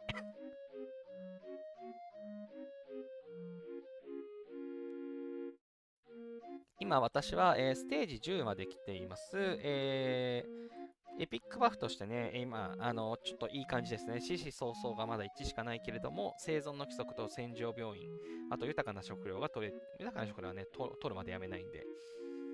はい、まあ、四季早々が1個1つ取れたということで、あとね、もう1つぐらい来るといいですね。エピック属性いい感じ。で、このスコアは今50少ないかな。毒斬りの塔じゃなくて、通常の塔で1個超えちゃったんで、はい、バフが良くてそのまま超えちゃったんですけど、はい、まあ、2390なんで9大点ということで、今後もね、高得点の、できるように。で、気に食わなかったらこのステージを戻るっていうのをリセットしまくって、踏破をしようかなと思っています。はい。マヤはね、いつも通りです。はい。基本的にね、11,100点かな ?11,100 点を以上取れば、ランキング1を狙える感じかなと思ってるので、はい。前回が11,200で1位だったかな。はい。今回もそれを目指していこうかなと思ってます。はい。で、文明の旅ですね。文明の旅が、はい、毎日1回無料なので忘れず引きましょう。これはね、色でね、当たりかどうかがわかるんで、あ、金は当たり。あ、また鉱石もらった。嬉しい。はい、これね、青とか出るとね、ショックです。はい。このね、色ね、青とか出ると、なんか大したことない感じ。まあ、賢者の人は許す。なんですけど、緑とか出た人はね、死んじゃう。はい。金色とかのね、演出はね、喜ばしいですね。はい。今日、皆さん5回目だと思います。この累計高校、しっかりね、取れてると、今日で5回目。このハンドルをね、もう1個もらえるので、早速引こう。頼む、金。よし、金。食料、OK。はい。こんな感じで。この文明のね、コインは、なくならない系のコインなので、しっかり貯めて、私も7個貯めて、この辺のね、エボニー版あつ森の、建物に交換しようと思ってます。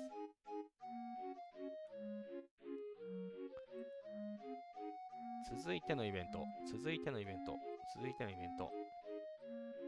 はい、だいたいいつも通り、同盟ボスもね、2日間限定で出てると思うので、忘れずにね、殴りましょう。この殴ってね、リワード。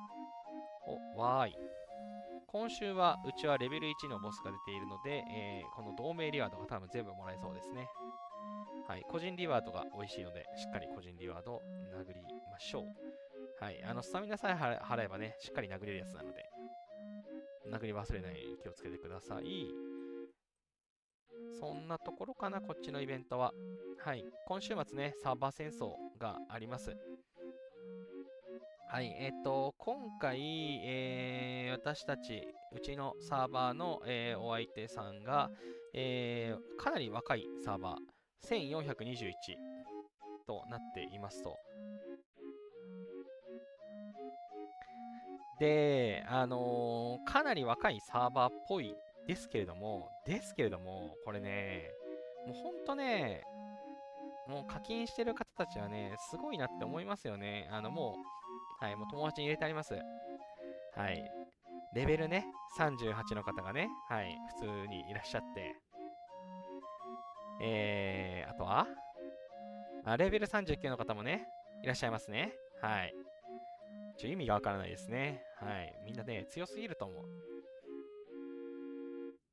はい。で、経験上、若いサーバーだと、全体的な、平均戦力がそんなに高くないんですよ。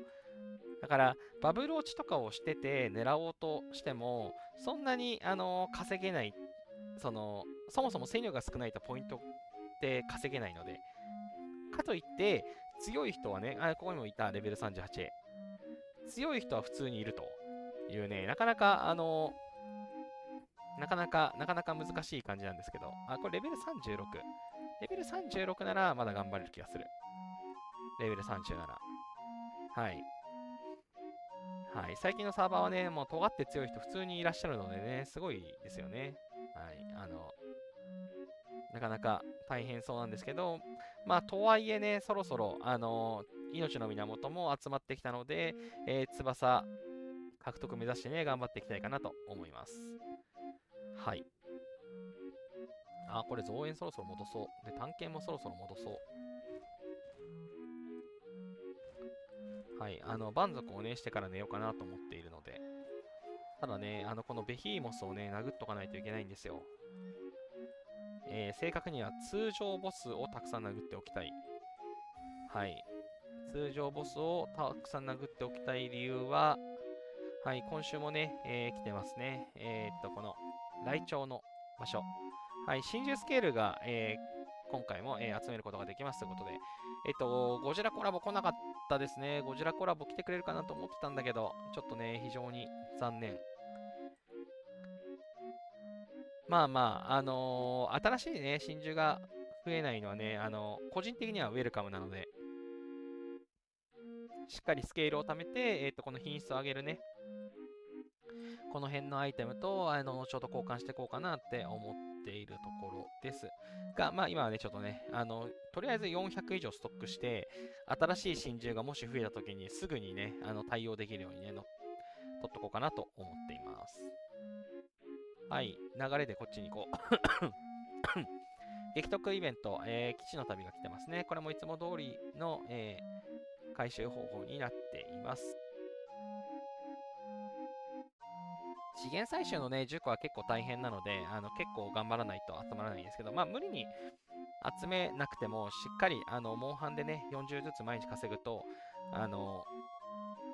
150のアレースの血はもらえると思うので、皆さん忘れずにね、引きましょうっていう感じですかね。はい。資源箱売れたら嬉しいです。はい。あとは、よいしょ。黄金樹の報酬。はい。毎日、やっていたら、今日でこれ25個のやつのリワードがね、取れるかなっていうタイミングだと思います。これさ、水やりとかさ、除虫とかさ、これ何がいいんでしょうね。貯めて根幹を揺らすの方がいいんですかね。私わかんないんで、いつもめんどくさいんで、この真ん中の5をね、毎日やってます。ということで、はい、まあ普通にアイテムをゲット。で、宝蔵の巻の宝箱嬉しいですね。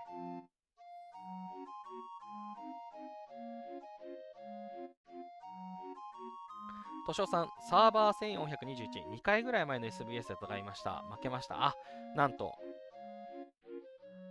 戦ったお相手ですか。いや、そう、強そうですよね、普通に。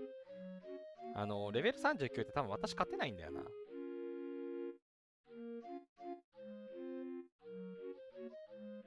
のんのさん、ずっと聞きたかったのですが、SBS の時に、サーバーチャットで相手サーバーと皆さん話してますか？私は私はコメントしない派なんだけど、皆さんどうなんだろう。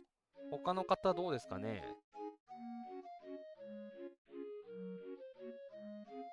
私そもそも AC でも多分そんなにそこまで喋らないので、なんか誰かがですね、質問してたりとか、答えられそうなことは答えたりするんですけど、なんか、そんなに雑談とかも私はしないので、サーバー戦争のチャットもね、全然喋らない。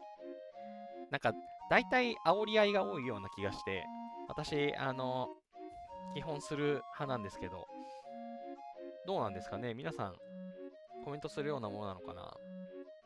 もし、うちではこうだよっていうのがあったらコメントしてもらえるとありがたいです。私は、全然コメントしない派です。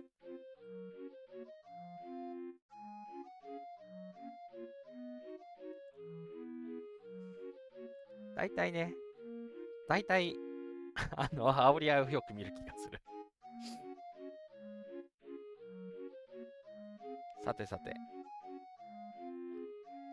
あとは、これね、一月のパッケージってやつ、これね、皆さん買ってますね。この肖像次戦宝箱一月サンシャインムーンライト。これね、みんなこれにしてますね。みんなこれにしてますねって言って出てこね。あれ今いた？いない。結構ね、いい見た目の。あ、これ。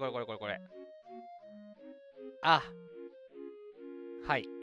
ここでは見れない。このアイコンね。これが多分月なのかな。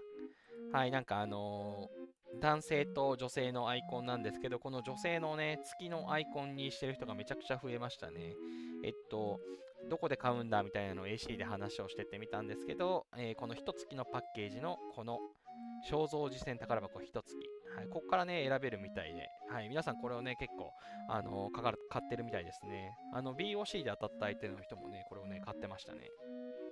はい、みんな、月の女性になってました。あとはブラックフライデープレミアムパッケージで出ていて、ここでナポレオンコラボのやつがね、なんかしないけど出てますね。これ、なんか、100円ってなってるけど、100円割に合うのかな。なんか、もらえる報酬しょぼくないかなと思ったんだけど、ちょっと感覚がわからないんで、80%オフだそうです。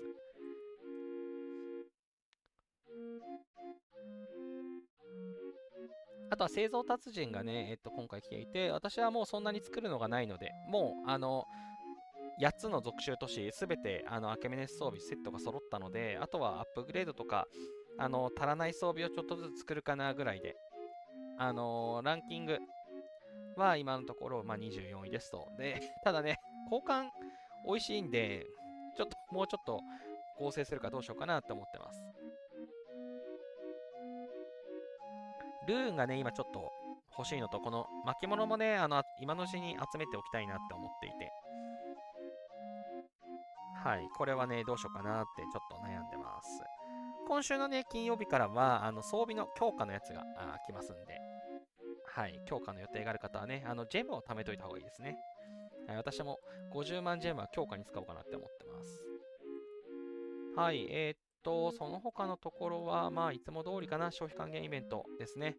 はい、ジェムとリソースです。次回の長期イベントは、もう7周年イベントのはずなんですよ、おそらく。なので、7周年イベントのタイミングで、また、スピードと資源のね、同時のやつ来てほしいですよね。あれが来ることを前提でね、今結構準備をしてたりするので、はい、首を長くして待っています。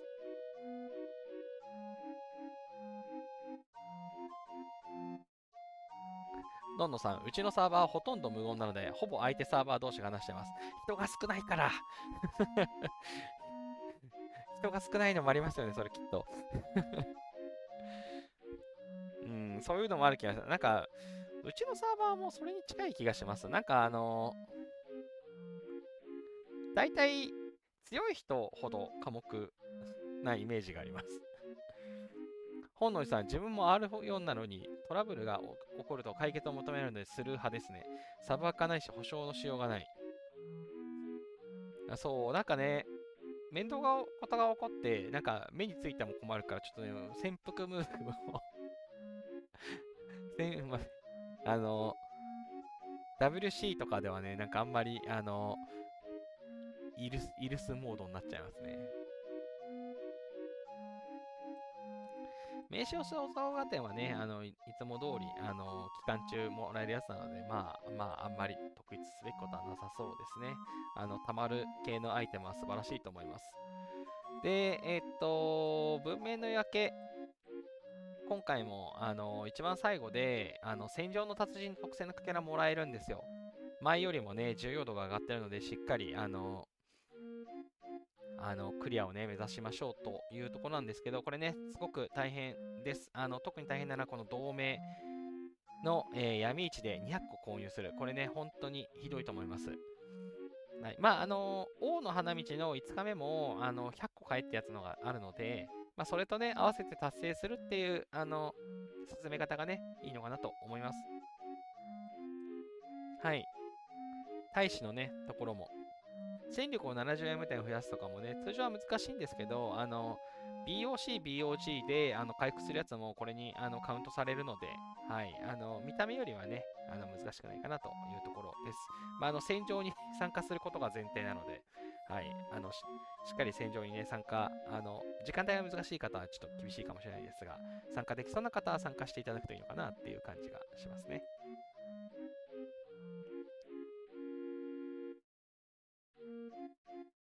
月見さん、うちのサーバーは強い人は必ず話しに行きます。むちゃくちゃ悪口言い合ってるから入りたくなくて、日本人はお互い無言。そうですよねそのパターンもよく見る気がする。ティッシュ、自分は R2 で沼地とかも一回も選ばれない戦力として見られてません。大型同盟なんで仕方ないですが。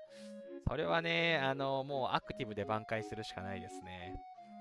ラリーにめちゃくちゃ乗りまくって、いたら、おのずとね、強くなって存在感が出てくると思うので、いつか見返しましょう。としおさん、1421。私の思い違いでなければ、王と取りに来るためだけにいろんな同盟者たちを一つに集めて取りに来たような。すげえ。そういうサーバーさんもいらっしゃいますよね。賢いと思います。協力がしっかりできるんだ。その情報はありがたいな。それはつまりあれですね。ラリーをしてくるってことですね。怖っ。制服狙いか。ただね、うちのサーバーはもう39、38、39が結構多いので、そう簡単には制服合戦にはならなそうな気がするんですけど、どうなるんだろうな。まあ、明日のね、9時から、サーバー戦争のページが開きまして、相手のね、ランキングとかが見れるようになると思いますと。はい、そこでね、ちょっとチェックをしていこうかなって思っています。1421ってかなり若いサーバーですね。バフでバフが弱そう。なんというか、二極化がめちゃくちゃすごいと思います。金の力で上げれる人はもうすでに39に上げてるようなので、そういう方たちは絶対バフ強いですし、そうじゃない方は軒並み低いっていうね、なんかそんな感じがあるかなっていう。ちょっと前に戦った1200何番台、1200いくつだっけな、1231だっけな、忘れちゃいましたけれども、はい、私たちの、サーバーよりも若い同盟とこの前戦ったんですけれども、もうバフでバフはうちのサーバーよりもね、強かったですね。なんか多分ね、ちょっとの差なら埋まっちゃうんだなっていうのをね、あの時感じたので、ちょっとね、最初のロゴを見るまではね、少しね、警戒しようかなって思っています。そう、1200、そう、1200何番の同盟の時だ。K38 だけど、もう全体的なバフが1000%超えで、私勝てそうになかったんだよな。そう、すごいしっかりしたね、サーバーさんだった覚えがありますね、この前だ、当たったとこ。そう、もうね、なんていうか、多分ね、昔よりも育てやすくなってるから、課金とかでの得られる効果も大きくなってるからか、強いんですよね、みんな。すごいんだよな。本能寺さん、跳ね取るなら今のうちですかね。自分は700番台なので、相手は K40 超えの 50B クラスが相手なので、序盤が最も重課金プレイヤーとの差が少ないですしね。いやー、うちのサーバーももう1年経ってるんで、序盤な感じじゃないんですけれども、ただ、そう、まだね、K40、あ、前回 K40 いなかったのかな、前々回とか K40、41ばっか当たったんですけど、最近ね、サーバー戦争負けて、K40 と当たらなくなったので、そう、今のタイミングなんですよね。だからね、そう、次はね、結構ね、狙いたいんですよね。部隊定員も増えて殴れる感じになってきましたしね。ショルモンさん、コンジャルは740と合併したのですが、グリッチがひどすぎるし、かなりの実績があり、元の日本人同盟に戻りました。アクティブじゃないと追い出されそうだったので。なるほど。合併すると、世界が変わっちゃうので大変ですよね。多分、新しいサーバーになったタイミングでアクティブをかき集めてるっていう感じだったんですかね。まあまあ、日本人同盟は日本人同盟で、戦場にね、参加しやすいっていうね、大きな利点があるので、事の成り行きが落ち着くまで、見守ってからっていうのもね、いいんじゃないかなって感じがしますね。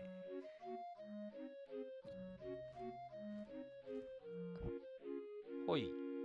そう、私もね、だいぶ火力も上がってきたので、今ね、これ、君主の技量を変えてないで、1114かな射撃のバフがつきましたと。ただね、防御と HP がね、これ少ないのがね、非常に問題なんですけども、まあ、火力だけで言うと、ちゃんと技量を変更すれば、1150ぐらいにはね、バフが上がりましたと。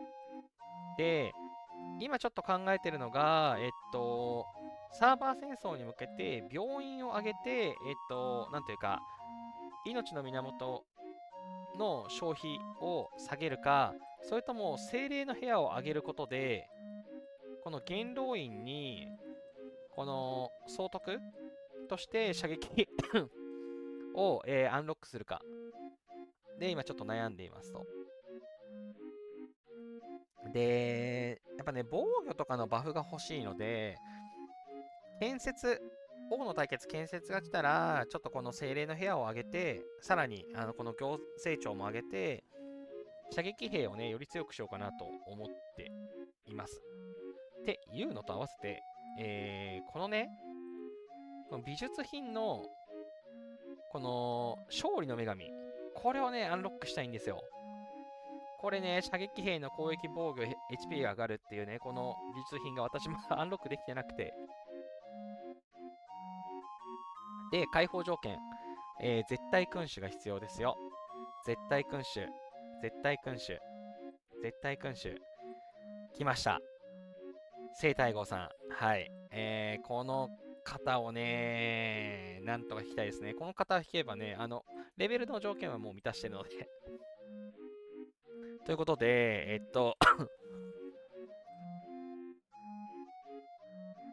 金曜日からこの採用、結構ね、ジェム、10回ずつとか回してます。はい。全然エピック出てこないです。どうなってるんでしょうか。どんだけジェムを流し込めばいいんだ、これ。はい。はい。お、で、はい。気のせい、紫。はい、やめよう。はい。なんとかね、なんとかサーバー戦争前にここもアンロックできるといいな、みたいな風にね、思っています。ということで、はい、防衛のね、準備が整って、今、エレクトラに注力してますけれども、一応、目標としていたラインにはね、ちょっと来たかなと思っているので、あとはね、金曜日の、装備の強化のタイミングで、今までやってなかったエレクトラのね、装備の、強化の厳選っていうのをね、やっていこうかなと思っています。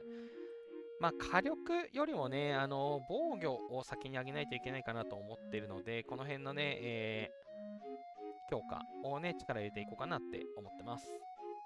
はい。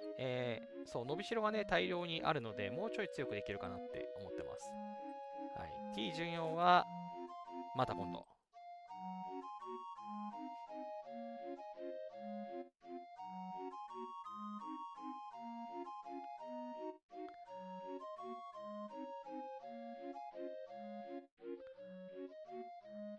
はい。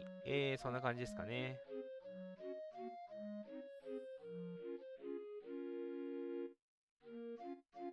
本能寺さん、ガウガメラの前に歩兵 T1 を増やしたかったんですが、150万で心折れました。途中で自分が何やってるかわからなくなる。いやー、兵増やすの大変ですよね。担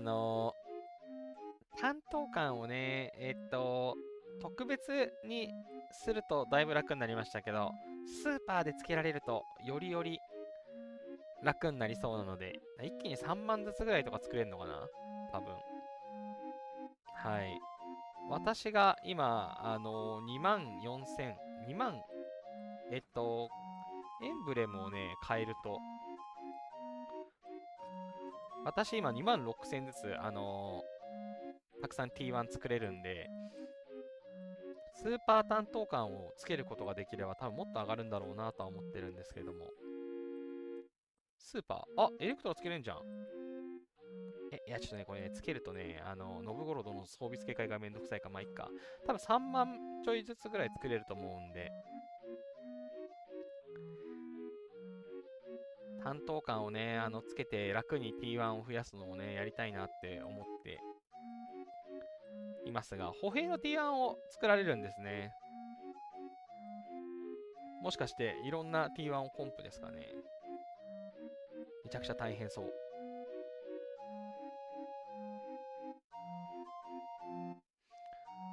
パムイさん、フラットバフは何パーセントぐらいまで仕上がりましたか？フラットバフはもう 80% で止めてます。もう十分かなと思って。はい。100% を目指しても、なんか、あんまり美味しくないんで、そのジェムは別の場所にかけようと思って、今、8割のまんまですね。昔の配信でちょっと話をしたおおよそ 80% の出来でもう多分ね、これはずっとストップする気がします。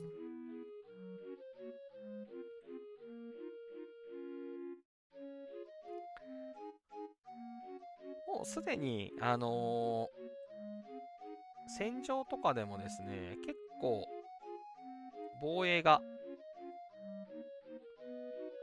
これ前回の BOG なんですけれども、防衛で、めちゃくちゃ稼げているので、これは全然関係ないやつだ。ここで削られちゃったのかな。これじゃない。この1個前のね、方がね、工場兵器で殴ってきて、工場兵器のね、ビッグシージがね、すごかったですね。あれ、これじゃない。あれどれだろう。ビッグシージでね、ぶん殴られたやつ。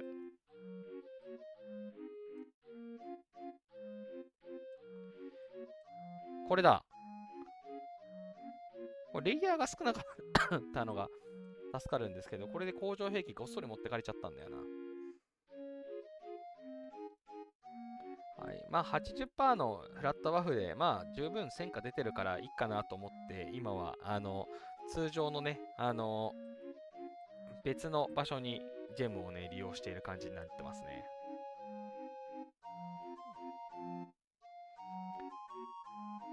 のんのさん、フラットバフの装備は防衛艦のみにつけますか？そうですね。防衛艦、ジョージ・デューイだけですね。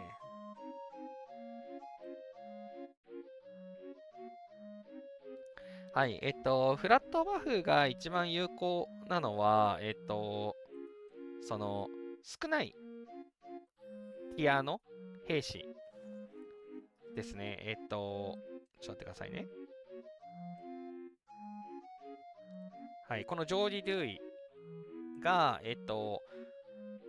1000、プラスパーセントではなくて、絶対値、プラス1080とか、プラス700、プラス700みたいな感じで、絶対値で上がってますと。で、これがいわゆるフラットバフ。で、まあ、パーセントバフがね、ちょっと23.9% まで残ってたりするんですけれども、これの、仕組み上の話で、こういうね、元のパラメーターが強いやつって、700とか1000とか増えたところで影響度が少ない。パーセントで上げた方が効果が大きい。ですけれども、T1 兵は元のパラメーターが少ないので、パーセントを上げても大した上がらないけれども、フラットバフで700とか1000と上げると、もう2倍以上の火力になりますと。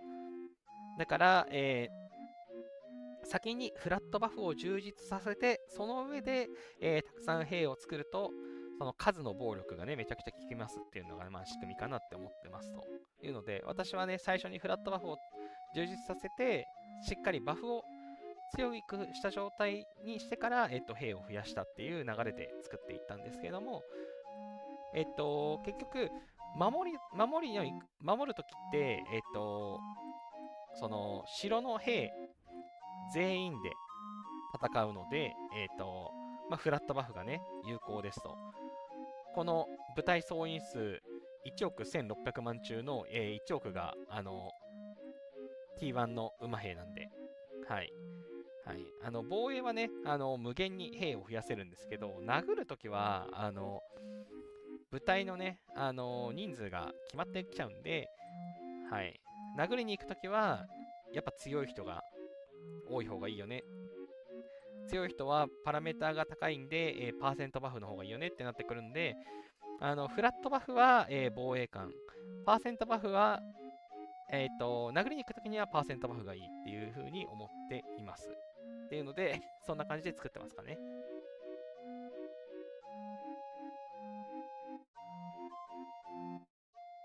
で、なんか配信のね、途中で、補佐官話がありましたけれども、補佐官ってパラメータ関係ないんで、装備も関係ないんで、補佐官に装備をつける必要はないです。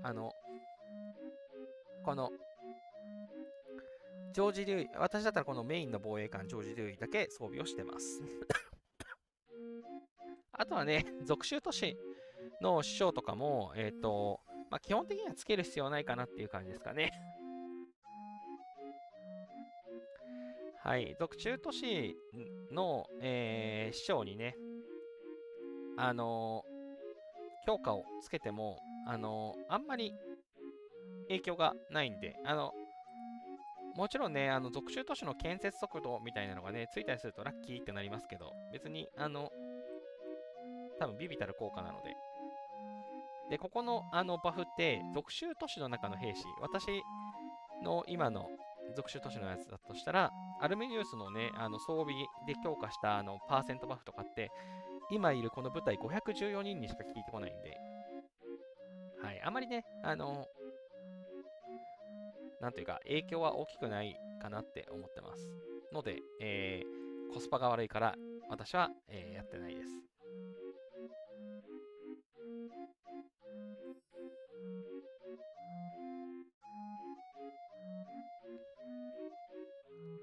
ほい。そんなところですかね。はい。途中だった。文明の夜明け、ね、戦場の達人が出るので、頑張りましょうねって話をしたかなと思います。で、隣の同盟走破。はい。これね、同盟で協力ゲーになっています。大体ね、毎回この装備5000回がね、大変で、止まっちゃうんですけれども、この装備5000回が終わると、次はね、ランキング戦みたいなやつに行って、このランキング戦でね、もらえる報酬が結構いい感じなので、はい、余力があればね、これを上げて、次のランキングで、狙っていけると、まあ、結構、ランキングリワードも美味しいので、みんなでうわうわできるのかなというところです。はい。ただね、なんか、一人で頑張ってもしょうがないんでね、金曜日に装備強化のイベントが来たらおのずと上がるかなって思ってます。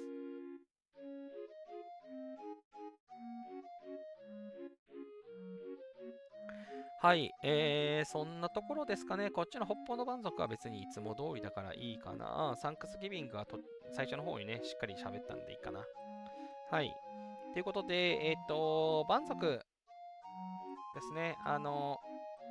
途中でお話しした通り、私は負傷がね、だいぶ30以下に抑えられるようになったんで、基本的にね、毎日、殴ってリソースを回収するのに、使ってますという感じ。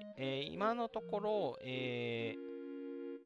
まあ半分ぐらいですかね、5億ポイント中の2億4000なので、まあ、あと6日、今日、まあ入れて7日間で、サーバー戦争中がちょっとやれないかなとは思うんですけれども、まあ、サーバー戦争中もね、サーバー戦争中、サーバー戦争も、始まる前と終わった後のちょっとしたね、時間があるので殴れるかなと思ってるので、まあ、5億ポイントは余裕でいくかなって思っています。むしろ5億ポイントがいってもね、チャレンジ回数、満たすぐらいは攻撃をしてリソースを回収して、本命は激得イベント、消費還元イベントの、この食料、木材、石材、鉱石、それぞれ 10B 達成を今目指して頑張っています。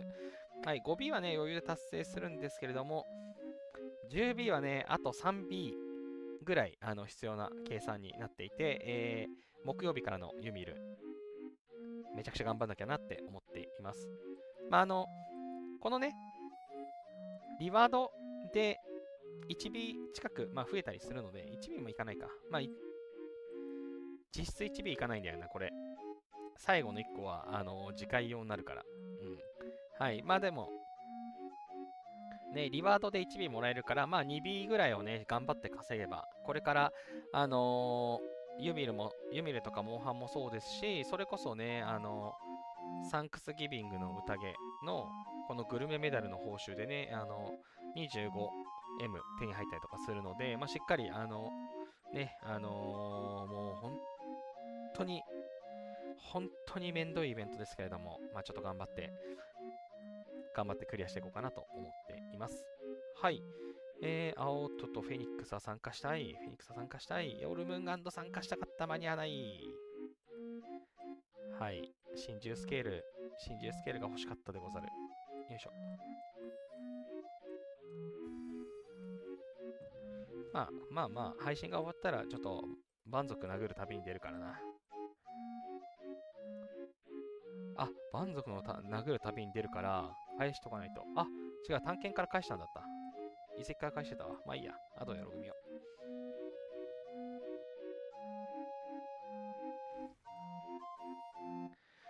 う。よし。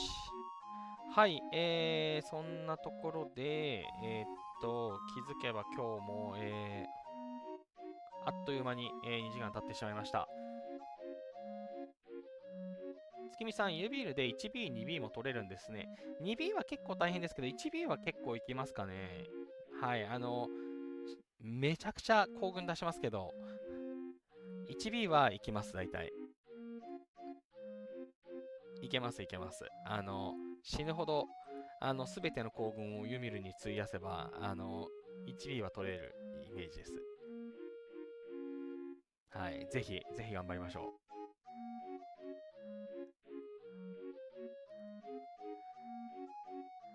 ほい。そう、途中で、なんかコメントをね、見れるようにしてみたんですけど、まあ、ちょっと、普段のね、配信でもなんかあんな感じでコメントが画面に表示された方がおもろいかなと思って、まあ、ちょっとレイアウトをね、少し考えていこうかなと思っています。画面もね、いつも引きで、いつもの癖で引きのままやっちゃうんですけど、多分、アップした方が見やすいですよね。なんか文字がちっちゃかったりして、後から配信見直した時に、この時建物のレベルいくつだったっけながわかんないなって、去年のね、配信を見てて思ったので、なんかせっかくならね、定点観測みたいにやってるから、しっかり、往生レベル今いくつだとかね、分かりながらやった方が面白いなと思った感じなので、まあちょっとね、その辺がうまく見せられるようにね、工夫していきたいなと思っています。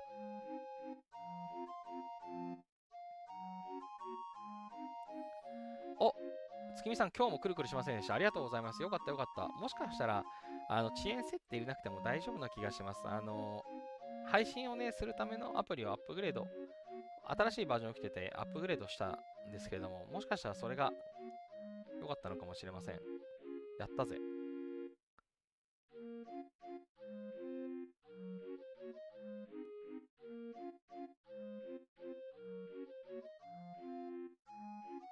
岸さん、今日は見やすかったですね。いや、良かったです、良かったです。のんのんさんもくるくるしなかった。もうみんなくるくるしなかったってことで、もう大丈夫だな。じゃあ次はちょっと、配信遅延1分とかいうのを入れるのをやめよう。それでちょっと予想を見てみようと思います。はい。そんなところでですね、今日は、去年の振り返りということで、ちょっと、いつかやってみようと思ったミラー配信っていうものをね、やってみたり、皆さんのね、コメントをなんか表示してやってみたりっていうのをやってみました。まあちょっと、またね、レイアウトをね、改善しながら、いろいろやっていけたらなと思います。ということで、今週のエボニー配信はこれにて終了しようかなと思います。今週末ね、サーバー戦争です。私も今週末からね、サーバー戦争は毎回頑張ら、まあ、リアルの予定がない限りは頑張っていきたいなというところなので、やっと準備が整ってきたかなっていう状況なので、さあ、頑張っていきましょう。ほい。で、そうだそうだ。